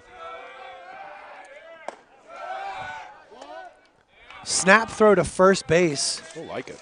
by the catcher Lacoste. Ankerson dives back safely. So 3 balls, 1 strike to Easton. Got to be able to swing at a pitch that you can drive out of the ballpark right here. Ooh, kind of a delayed strike call. Yeah, that was really Seems like it's That's throwing not, either that's the not hitters. necessary. Yeah, so 3 balls, 2 strikes as LeBlanc looks at that last fastball for a strike. Amy checking the runner at first base. He's going to come over. It's the first time I think we've seen a move from him. That's the right thing. Obviously a B move.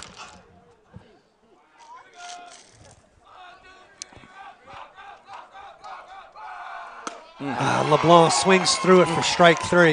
It's a big moment for that pitcher right there, man. Yeah, that was. Yep. He executed his pitch right there. So 14, Jude. LeBlanc with his second strikeout of the day. That's going to bring up Jude Roberts, right fielder.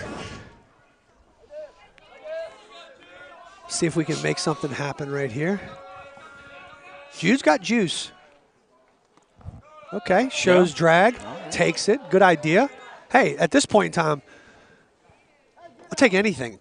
You'll take the squeeze instead of the juice? I'll take it. I'll take it. Listen, all we do. Listen, we've shown Is that the juice worth the squeeze? if you put the ball in play, they've shown that they can mishandle it, right?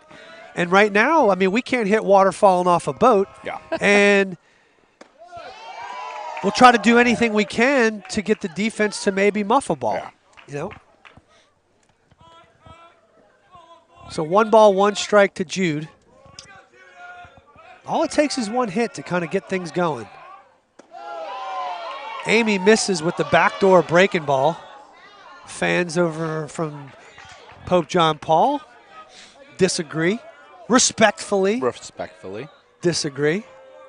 I mean, I've gotten into some arguments out here, Yeah. right? Even on the mic.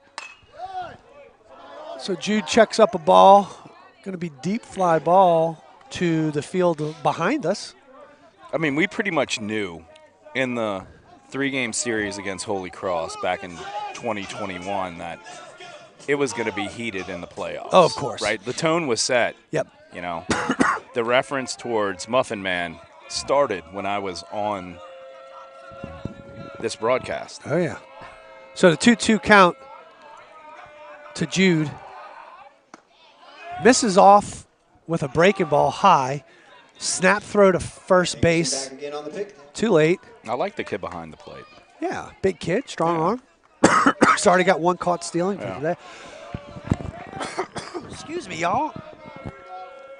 All of a sudden, my lungs don't want to work with me. So 3-2 to Jude. Misses up top with a fastball. So ball 4 is going to put runners on first and second. It's going to bring up number 7, Marcus Newfield. And that's also going to cause a mound visit. It's going to bring a mound visit from the catcher. Good mound visit, I think. Try to settle his guy back down. Next back for the Wolves. Uh-oh. Third got baseman, number 7, Marcus. We're also going to get a visit from Coach. See if we can settle some things down. I'm going to take a quick bite of my sandwich so that nobody has to hear me smacking on the radio.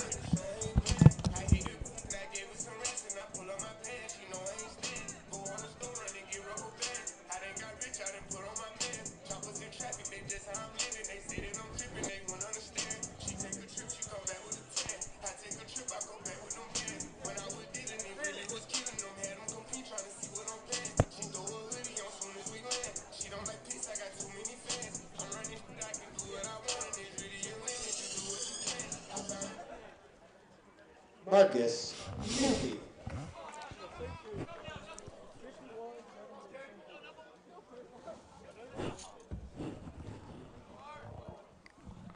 All right, so this is one of those moments. Mound visit up. Let's dance. All right, Marcus, here we go, baby.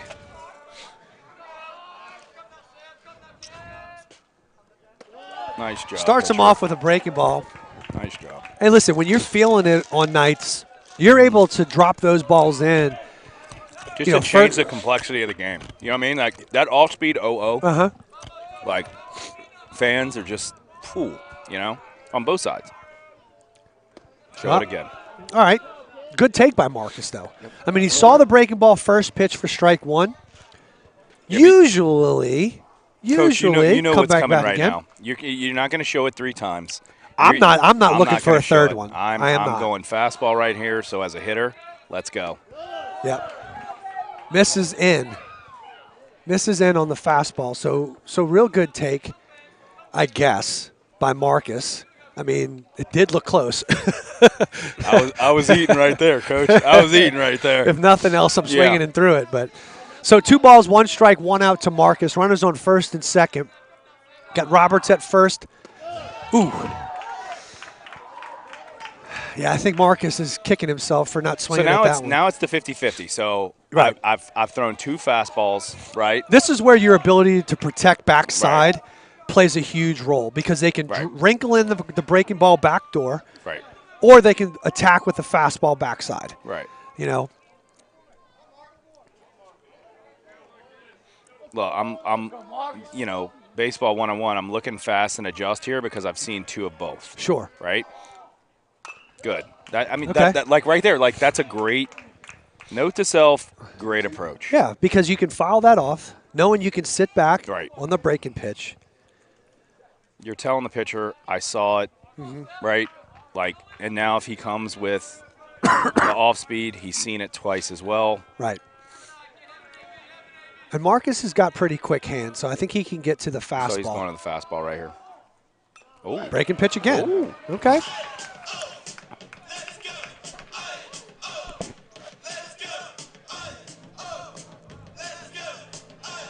So Mark is doing everything he can to get in BG's mode, staying alive. He looks comfortable.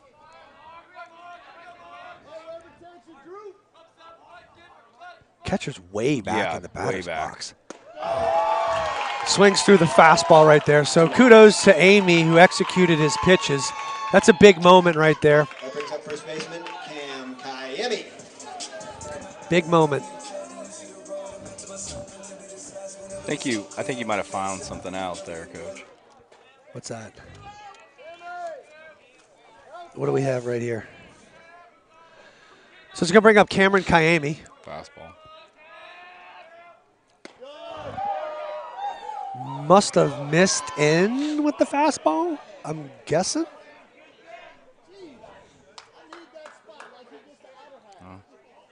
It's on your catcher, Coach. Let's go. He's got to go get it. Kayemi with a pop-up to first base in his first at-bat. Ooh, that's a big hack right there by Cameron.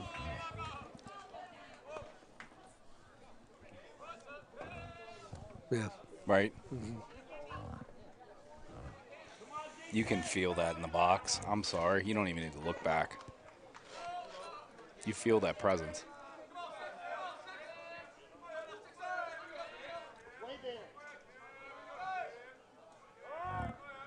Cameron spent a little too much time in the box than he wanted to without seeing a pitch, so he's going to call time. This kid might need to go to the catcher's clinic. Little shout out to that, right? If we have that as a sponsorship still, I think we can fix this in one lesson right here. So Amy winds up attacking the outside part of the plate, catches the corner right there for strike 2. So 1 ball, 2 strikes, 2 out to Kayemi.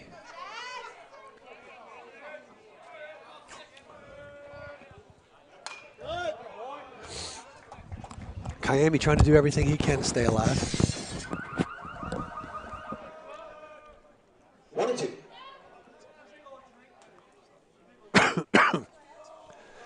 1 ball, 2 strikes, 2 outs. Ankerson at second base. Roberts at first base.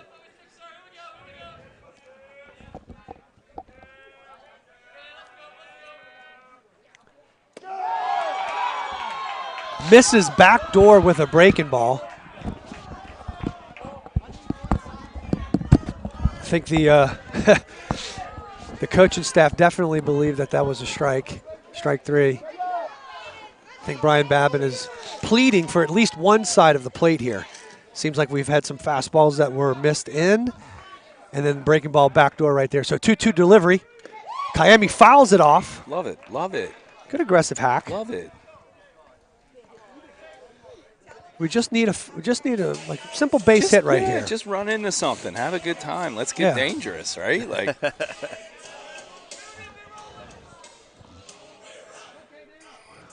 We just got to string something together. You know, it was the issue with Curtis on Monday. We just didn't get enough hits at the right time, or really at any time. So Amy takes a little bit off and gets Kiami fishing for the breaking ball. Probably would have been ball, but that squanders runners at first and second. And we're going to head to the top half of the sixth. Wolves running out of time to try to put something together, down 3-0. We'll be right back in just a second.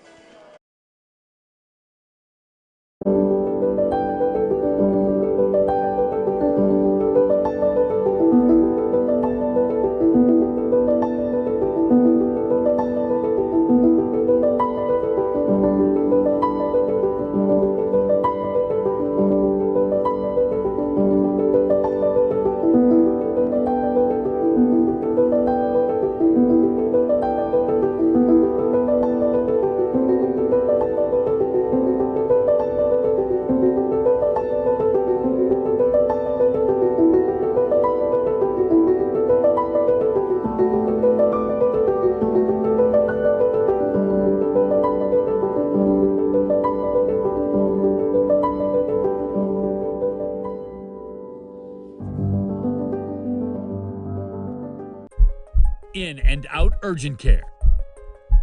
Serving our community with rapid COVID testing, flu shots, DOT, CDL physicals.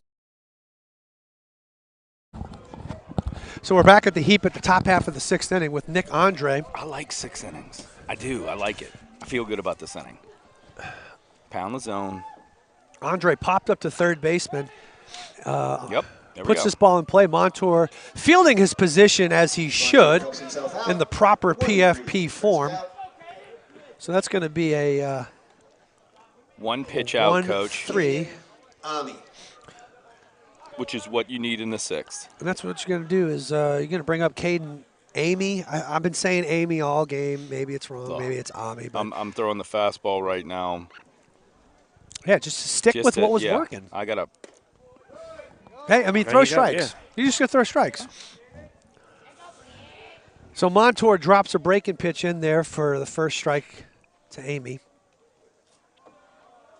Shakes off, then delivers. Nice. Where is that missing? I mean, it's on both sides. I mean, obviously this guy's zone is what it is. But I want to hit tonight. I really do want to hit tonight. I want to hit. And I'm not looking to try to worry about protecting in. So a hard shot to Easton LeBlanc over at shortstop. Very nicely done by LeBlanc. Beautiful play. And great pitch execution right there by Montour, taking advantage of an aggressive hitter and an aggressive hitting count. You execute your pitch, he hits it in the ground. That's pitching. I swear, that's just pitching. That's all you got to do. That's why he's pitching in the sixth inning, right? I mean, his pitch count's relatively low. He got into a little bit of trouble in the fourth. But for the most part, I mean, he's able to get to these innings because he does such a good job of attacking the zone early in the count. Yeah. Early in the game. He's lived life in the plus count as a pitcher. So it's a very favorable position to be in. Right. And as we speak, he falls behind 2-0, which I think is the first 2-0 count he's had. It's also when you can.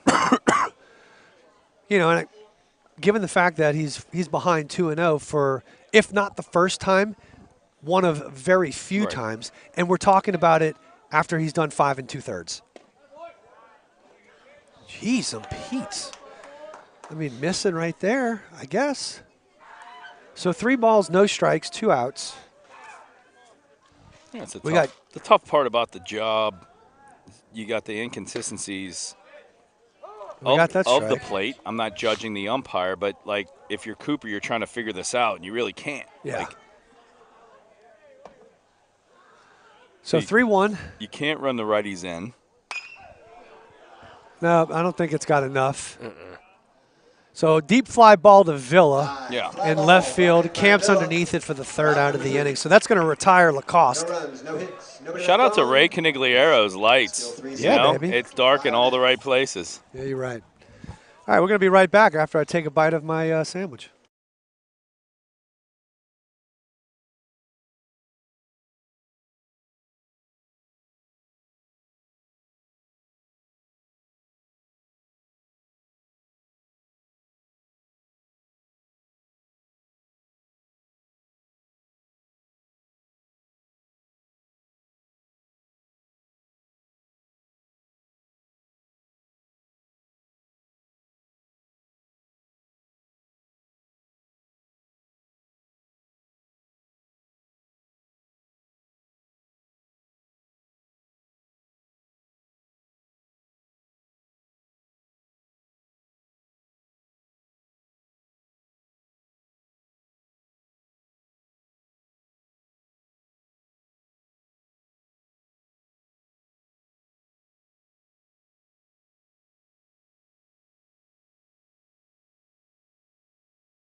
All right, we're ready to rock and roll here in the bottom half of the 6th inning. Wolves got their work cut out for them. Second baseman, number 13, Down by 3. Bootery.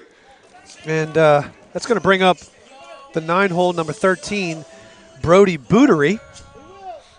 Look, I'm looking. Lined out to shortstop, his last at bat. I'm looking fastball right now. Yep. And you would be correct. Yeah.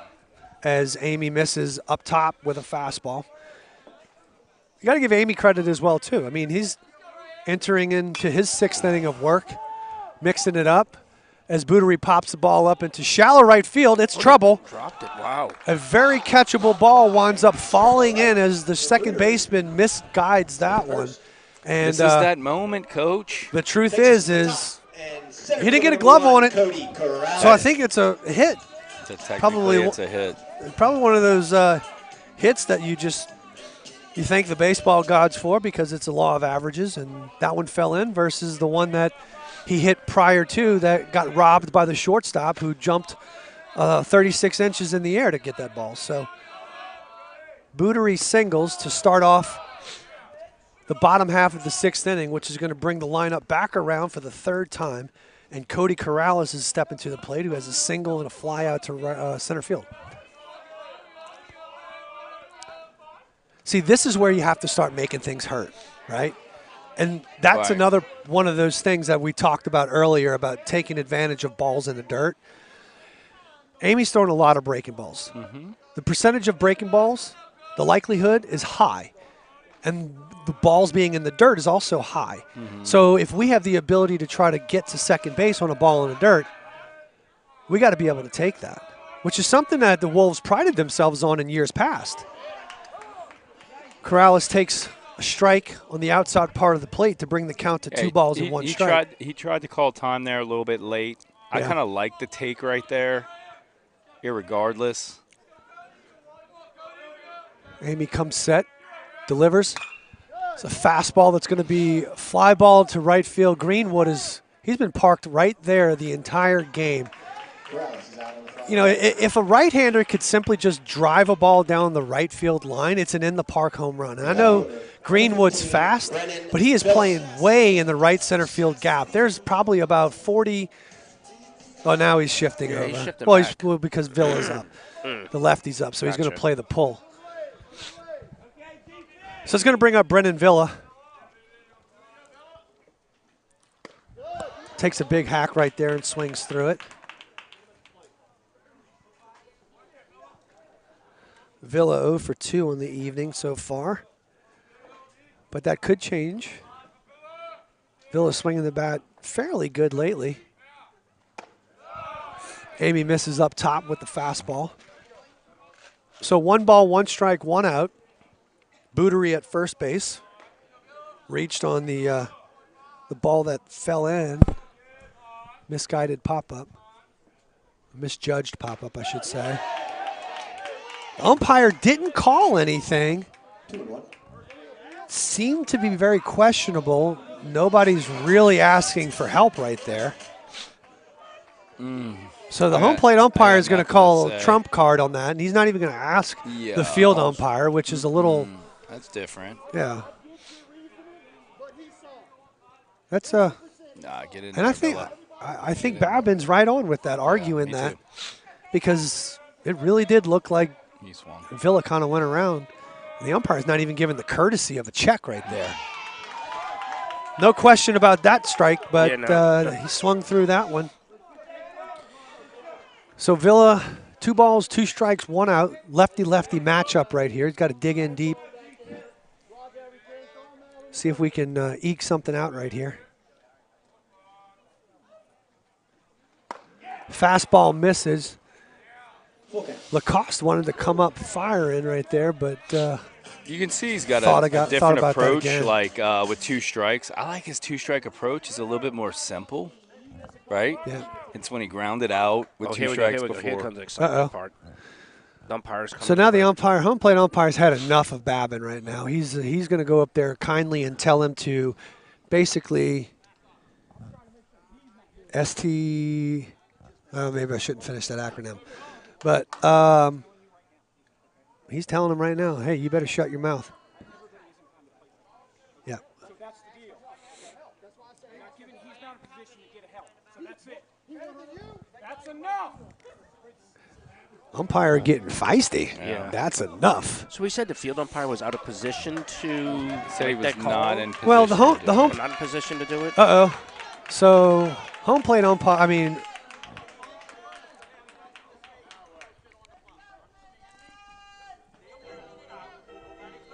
so crew chief stepping in. Yeah. And, he's been in the game. He's been in the game for a while. Been a very long time. Yeah, he's umpired my games.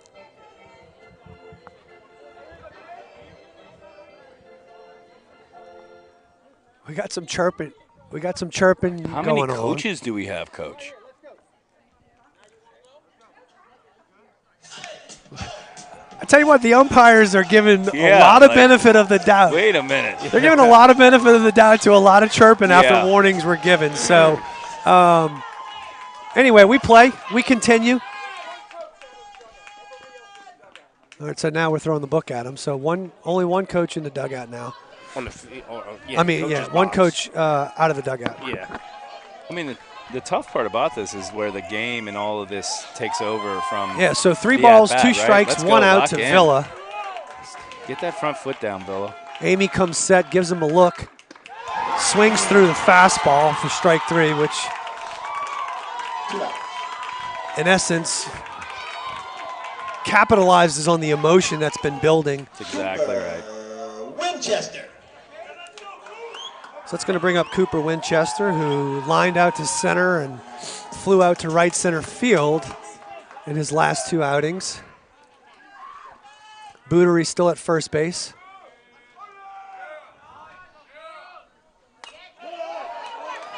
Misses on a fastball.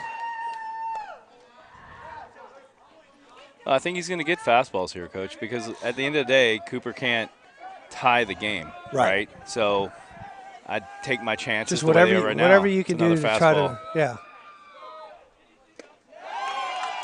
So he misses in. I don't know where he missed on that one. I think it's but I mean that's been called a ball all game. Yeah. So it's not. He's not As much as I believe that maybe to be a strike based off the way the catcher caught it, I don't see it. I mean, I can't see it from all the way over here. Hit by pitch. Yep. So coming in, wound up grazing Cooper. So Winchester. 2 outs. Runners on first and second. Tying run comes to the plate in the form of Aiden Ankerson, who has been swinging the bat well. Looks like James Hardwick is going to come courtesy run for the catcher, Cooper. Ankerson, who has been swinging the bat well lately. Number 25, Aiden Ankerson.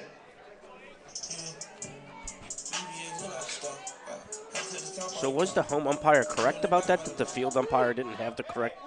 Well, what he was right about was once he announced that intention, everything's dead, right? Gotcha. So when he said it, he can't go back. Like, even if he's regretting what he said, he has to stick with his first intent. Gotcha. Okay. His call is his call, and when he said he was out of position, it's non-negotiable from that point forward.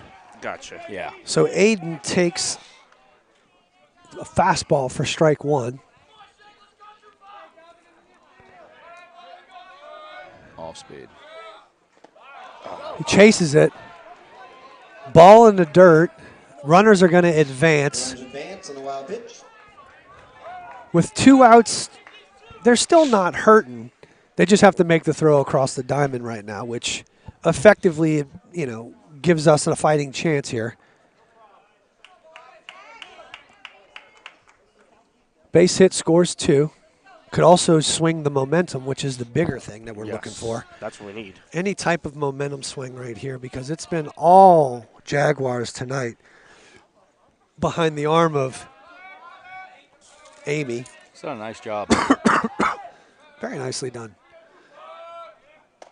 Ankerson takes ball up. Ball 2, 2-1. So 2 balls, 1 strike, 2 outs.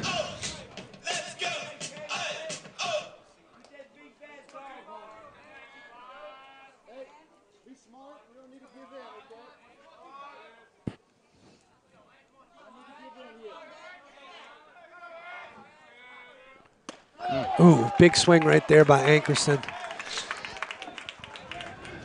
Amy challenging him with the fastball. So 2 balls, 2 strikes, 2 outs. Base open at first. They don't have to give him anything. I wouldn't be surprised if we saw a wrinkle right here. Fastball up, misses. Count is full. So 3-2, 2 outs. Runners are not advancing. They don't need to. There is no force. Easton LeBlanc waits patiently on deck. He is ready to explode on somebody.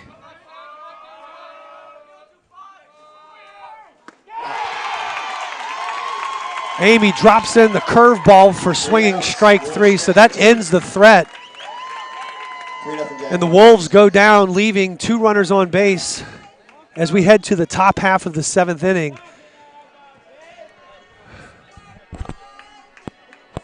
Gosh, it just doesn't flow off my tongue. Pope John Paul leads 3-0. I keep wanting to say Curtis. We'll be right back.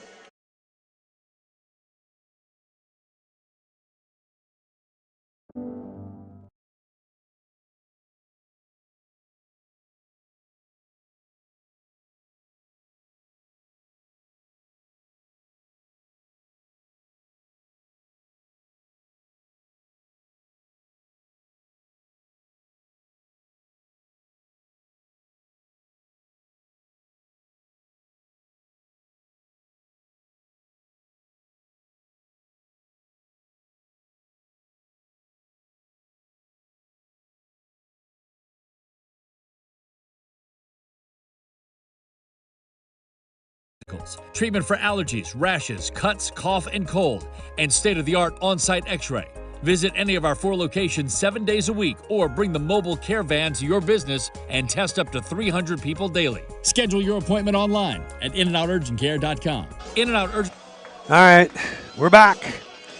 Let's see if top half of the 7th. See if the baseball gods are feeling this. Like, that was a celebration in the top of the 7th. Well, yeah, I mean, you got me. Yeah, they got all the momentum. I get it. And I think it's one of my big. And this dates back to when, Matthew was here watching. Yeah, I think the biggest problem that I have with St. Paul's teams is they lack emotion. Yeah.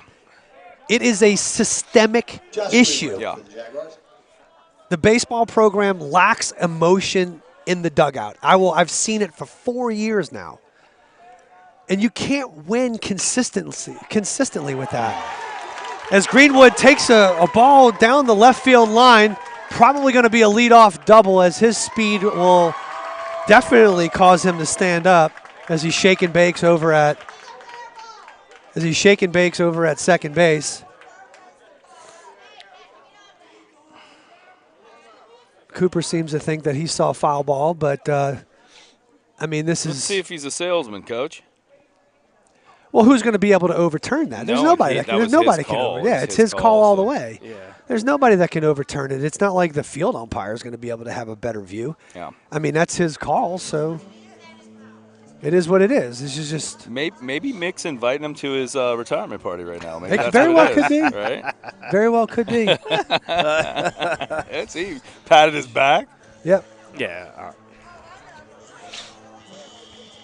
Well, at the end of the day, that's a double. Yeah, no, that's a well-struck ball. It's down the line. But you question it because it's a changing moment in the game. So now I bring my third baseman up. I get in their head because they're about to bunt. Well, definitely the first baseman for sure. Absolutely. But they're trying to get that run to third. They're bunting the third. They want to have that insurance run. Yeah. So foul ball. Cooper attacks it. Number 5,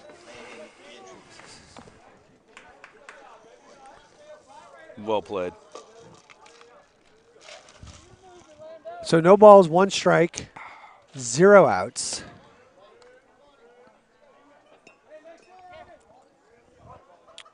Who do we have here? Sorry.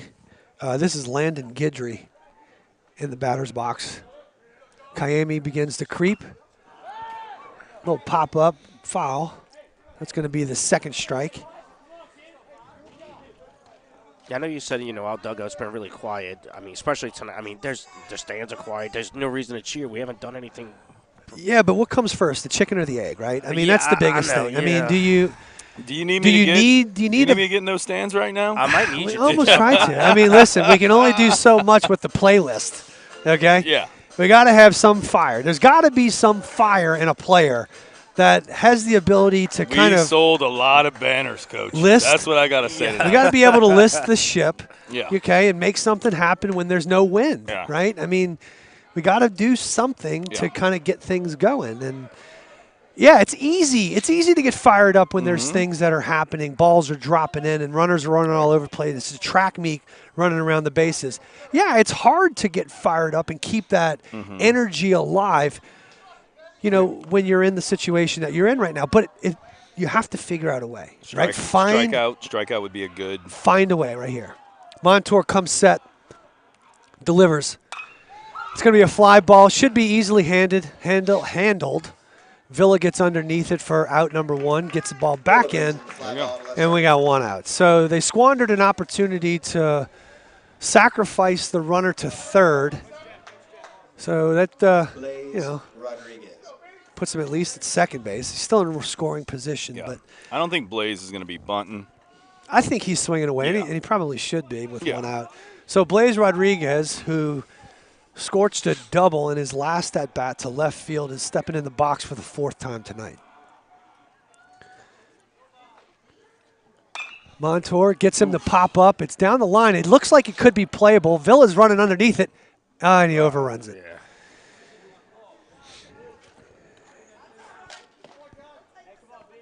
Kind of a tough play. I give him that. Canigliero's listening right now. We might need an adjustment. Okay. The one dark spot. Yeah. Of the field is that back left corner. Ray will bring the crane. I'll bring a 6-pack of beer, and we'll figure it out, right? That's how we usually do it. That's right. Well, if nothing else, at least we read his swing is going to wind up. He's out in front. He's in pull mode. This guy's looking for a barrel. Let's see if we can get him to chase something breaking away from him. Well, it was breaking, but it wasn't away from him. Misses in. So 1 ball, 1 strike, 1 out.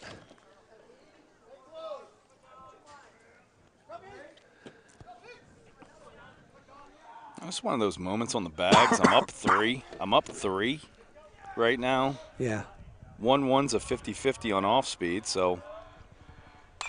Big hack right there by Rodriguez, who fouls it straight back, bringing the count to 1 ball, 2 strikes, 1 out. Still another one of those moments.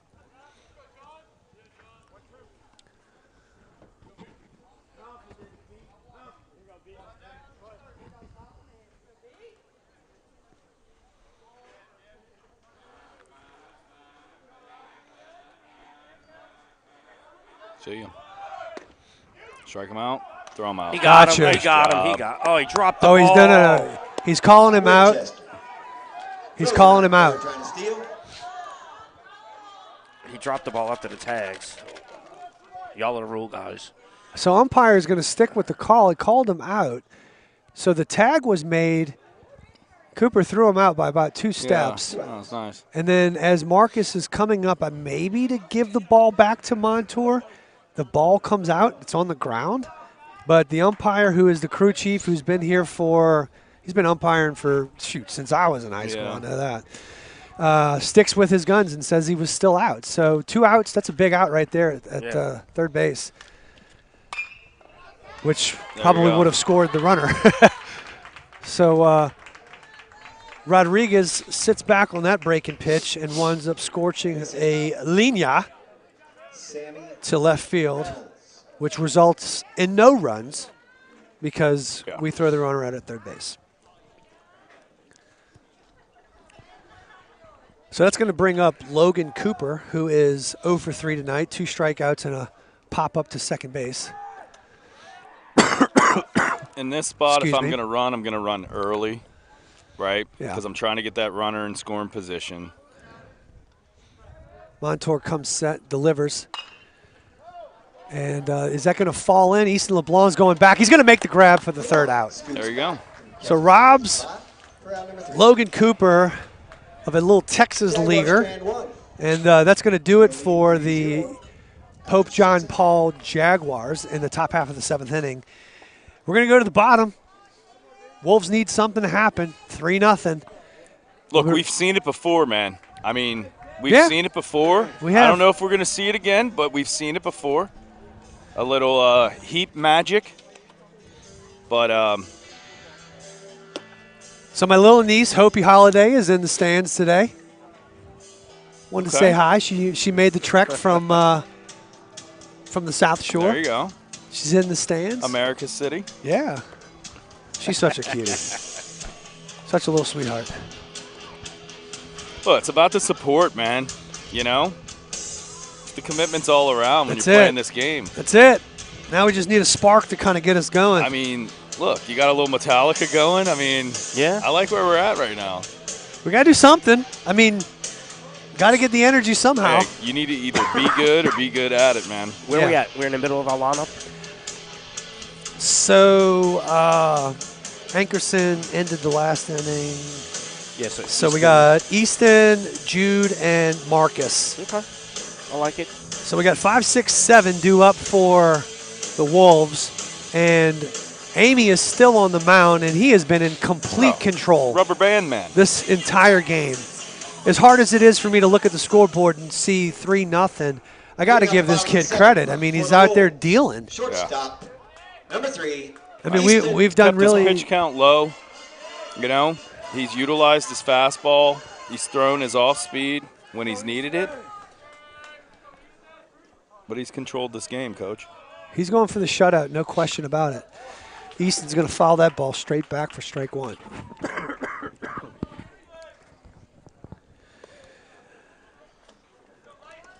We need a pitch count on here. I can I just. wish we did, yeah.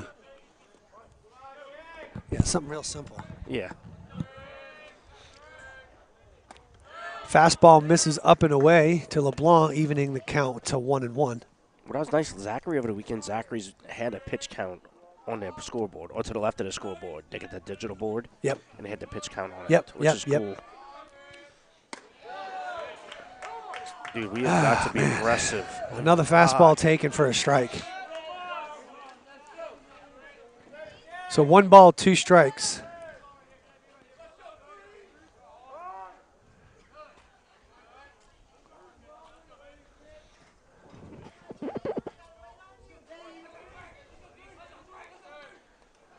LeBlanc takes a breaking pitch in the dirt. Good job not chasing that. Yeah. Being really good job. Being very disciplined right there, not hitting the panic button.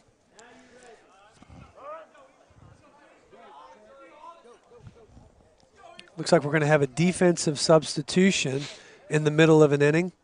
I don't know if number 3 was in the bathroom at the time the inning started, but usually you don't see that too many times unless they hitting the panic button of some sort. Number 3 into left field. So it looks like, let me go check. Let me see what they're. Logan Cooper moves to second. So number 3, oh, somebody's going to really test me right here. Trey Diodane? Yeah. Yeah, Okay. it is. Yeah. All right, I maybe. don't know. Didn't even Diodane? see it, but I'm going to say yes. You know what? You got to feel good about yourself. Once a night. I mean, right? I'm trying. If somebody, Positive. if y'all saw what I saw, I mean, that's the best way I can pronounce it. You got 3 Rumble guys in there. So trying to LeBlanc balance drives the ball the other way, but, Oh, my God, right to you know, him. Fly to right, it ground seems ball. like Greenwood over there can cover every speck of real estate that's in right center, right field, right center field. Hell, I even think he's covering the area outside the Look, fence. Coach, over he's there. living that 51st dates, right? Like Jesus, he's seeing it before it happens every Yeah. time, man. That's going to bring up Jude Roberts with 1 out. Jude takes a breaking pitch for a ball.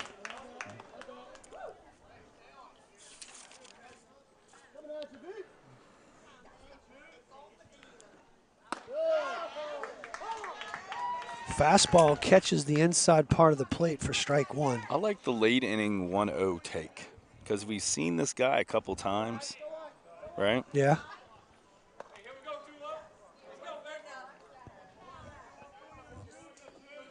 We have 1 hit.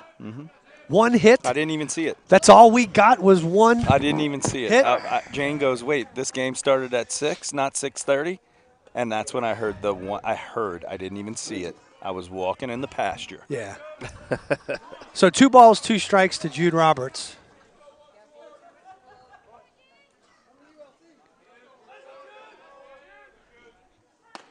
Jude takes the breaking pitch up. Good take right there. It's going to put the count to 3 balls, 2 strikes, 1 out. We do have some action in the pen. Yeah, I think that was the adjustment that was made. Yeah, probably so. Although I can't really tell. I would have had it if the damn net wasn't here. It's time for a new net, Coach. Easy. I can say it. That's now. a pressure point. So 3-2. Amy delivers. Nope. Wow. No, sir. Okay, we'll take it. Yeah. Okay, so Roberts draws a walk on a fastball that barely gets out of the zone at the low end of the zone. Third baseman, Marcus But we'll take it. Newfield.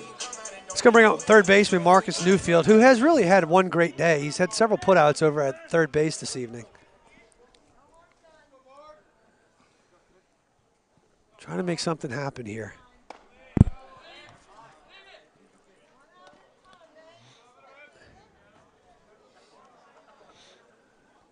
All right, looks like Coach is going to call time and maybe go talk about it. Let's just figure See it where out. we're at.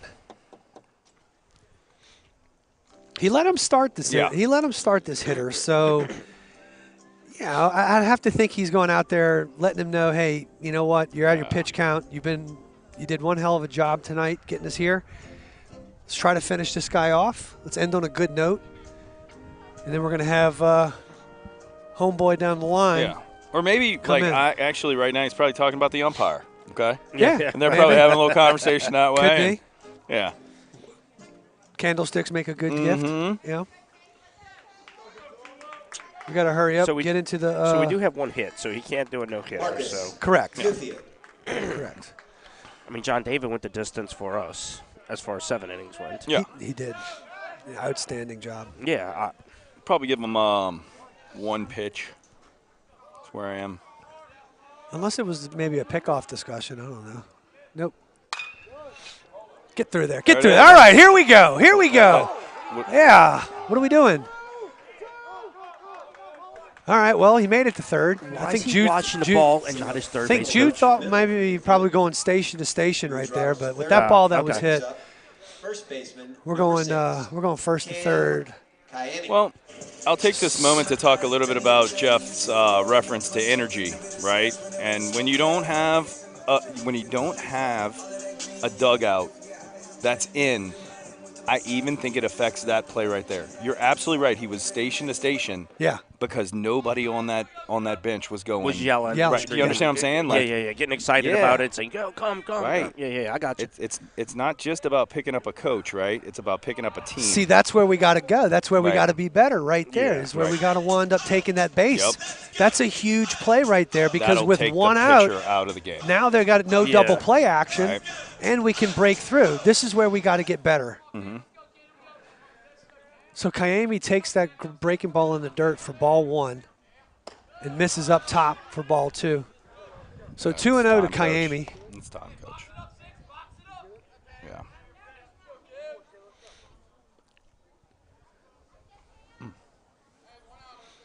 Taken right here. See if Kayemi can extend the inning. Misses up with the fastball. 3-0. So 3 balls, no strikes, 1 out. Runners on the corners. Newfield at first. Roberts at third.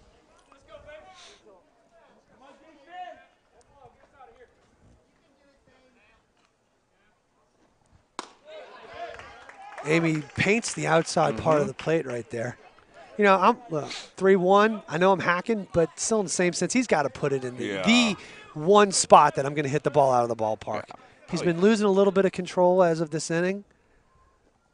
He misses up top, so that's going to load the bases right there.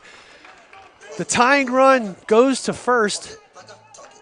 The go-ahead run enters the plate. Up second baseman, Brody. And I think this is going to wind up closing the book on Amy. I tell you what, I give the kid credit. Absolutely. You know, 6 1/3, held him to 0 runs, 2 hits. Yeah. So yeah, you love baseball more than a team. You know what I mean? And Yeah, that's a good that's baseball stat. Good for him. What a dirtbag, man. Good for him. In a good way. You know what? Have your mom and dad rip this Absolutely. This game off of YouTube or whatever, stored in the vault. This is probably one of his better outings that I'm sure he's probably had. Nice job, kid. Got to give credit where credit's due. Yeah. You know. Yeah. So that's going to bring in What's number your reward? 5. Go to the outfield, kid. Yeah, congratulations. Yeah. Thanks for playing. You're going to Good the game, outfield. Dorn. Yeah, but he swings the bat too, Yeah, so he he's does. going to wind up staying in there. So, all right, let's see. Number 5. Who do we have here? This was the old So Landon second baseman, Guidry, right? yeah. Landon Guidry is going to come on the mound. He was In the pitch for the Jaguars. He was at second base Yeah. earlier in the game, yeah.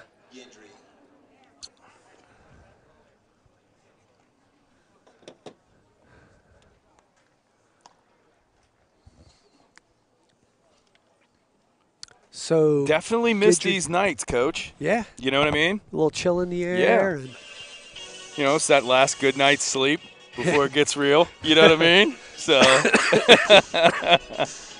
I'll be out in the roost yeah. tomorrow night. Who do we have tomorrow? They play Indiana State, man, and they're that really conference? good. no, it's they're not conference yet. I don't know their conference. They won the regional last year, but they weren't big enough to host a super. Yeah. But it's that level that's right outside of Power 5, just like Sunbelt. They're in that, in that division, and they're really good. The guy on the mound tomorrow night, lefty, 97, Yeah. right? And that's rare. So that welcome. Yeah. It'll be a test. Hey, how are you? Yeah, We were talking earlier about the game speeding up. yeah. All right, so back to action. 1 out, bases are drunk. Yeah. We got Farizo, looks like he's pinch running. I guess he's pinch running. Yeah. Cooper claims he's one of the fastest on the team, so Do we believe Cooper's claims, Coach? I Asking don't know for if a Cooper's friend. the best analyst of speed. You could time him with a sundial. So Farizo's at first. He represents the tying run. We got Newfield at second. We got Jude Roberts at third. Yeah. And we got Brody Bootery in the batter's box. Big hack right there. Swings through it, though. No balls, 1 strike. Got the top of the lineup turning over on deck. So if Bootery can eke out a single right here. All right, well. Got so a run a for an base hit out, ties so it. a base hit does tie it. Okay. Yeah. So 4-3 for out number 2 brings up center fielder number 1, Cody Corrales. So Corrales is going to step in the box. The Wolves crack the egg with a run that got plated. So 3-1 right now. Jaguars are ahead. Cody Corrales steps in the box. First pitch breaking ball is No, going to sir. miss up. no, sir. Yeah, that hasn't been a strike all game.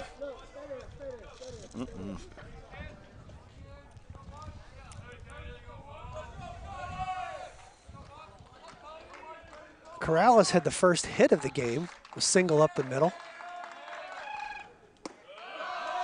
Oh, We called that. geez, Oh my goodness.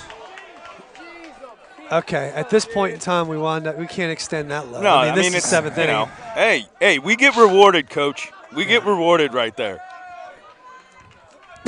So 1 ball, 1 Wow. strike, 2 outs.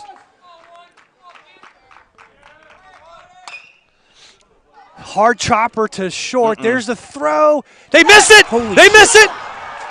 Ball goes out of play. Wolves find a way to tie it up just in the tied bottom it half up. of the Wow. Coach, 7th that's inning. why I'm here. I'm the energy bug. So there you go. The 1 ball that gets, well, I say 1 ball, the ball gets put in play, what we talked about earlier. You got to force them to make the plays. Brennan Villa. Rodriguez comes up short on the ball to first. First baseman can't handle it. It caroms up and it goes out of play. the runs score, and Cody Corrales is standing on second base right now. You know, Jane really likes extra innings in baseball, so I'm excited, but I want to end it right now, right? So that's going to bring Brendan Villa to the plate. Got to get the front foot down. Corrales, who's got excellent speed, is at second base. Villa takes a hit. Ball up the middle. Can he beat this one out? If he beats it out, we got a shot. He comes around third base. Corrales is going to wind up scoring, and the Wolves are going to walk it off. The Wolves are going to walk it off on a mishandled ball at first base. That's what you got to do. You got to wind up putting pressure on the defense and make them make the play. You got to play the entire game, and we wound up getting them to choke in the last inning. The Wolves with a walk-off 4-3 in the bottom half of the seventh inning. I'm undefeated. Do y'all need anything else? Can I go?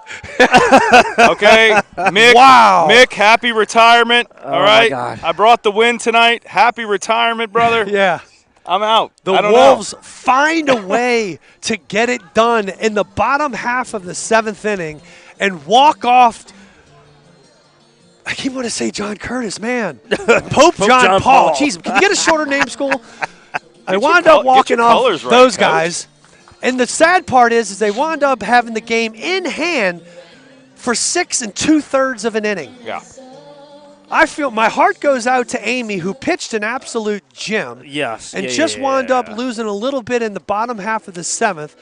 And the Wolves scratch and claw and find a way to give John Montour a win, who went 7 innings. Yes, and you know what? Proud of him for doing what he needed to do on the mound tonight. And, I mean, that's the emotion that you got to play with, though, for the whole game. You can't just wait until the last inning, 6 2/3 inning, to start trying to manufacture emotion. It's got to be there from the beginning. Yeah, they got to take this emotion into this weekend, tomorrow and Saturday, and be in the dugout and have this thought, this play right there, these last 2 plays. Right. Listen, it wasn't the sexiest, okay? Right. It wasn't like we came out in the bottom half and started lacing the ball all over the place. But the beautiful thing about this game is you put pressure on the defense by putting balls in play, and you force them to make the play. Yeah. They were forced, and they wound up coming up short. Wolves are the beneficiaries of not so solid defense. In 1/3 of an inning, it took John Paul to kind of fumble the ball. Yeah, I mean, you think about the moments that'll go unnoticed, right? So think about the ground out versus out of the strikeout that got the first run in, right? Of course. That got it to 2 runs, but like at the end of the day, it goes as a productive at bat. I think that's certain things that you see at the next level, right? That people hear, it's like little Johnny grounded out. No, like that was a game. That's a quality at bat. Yeah, it goes unnoticed by so many people, but.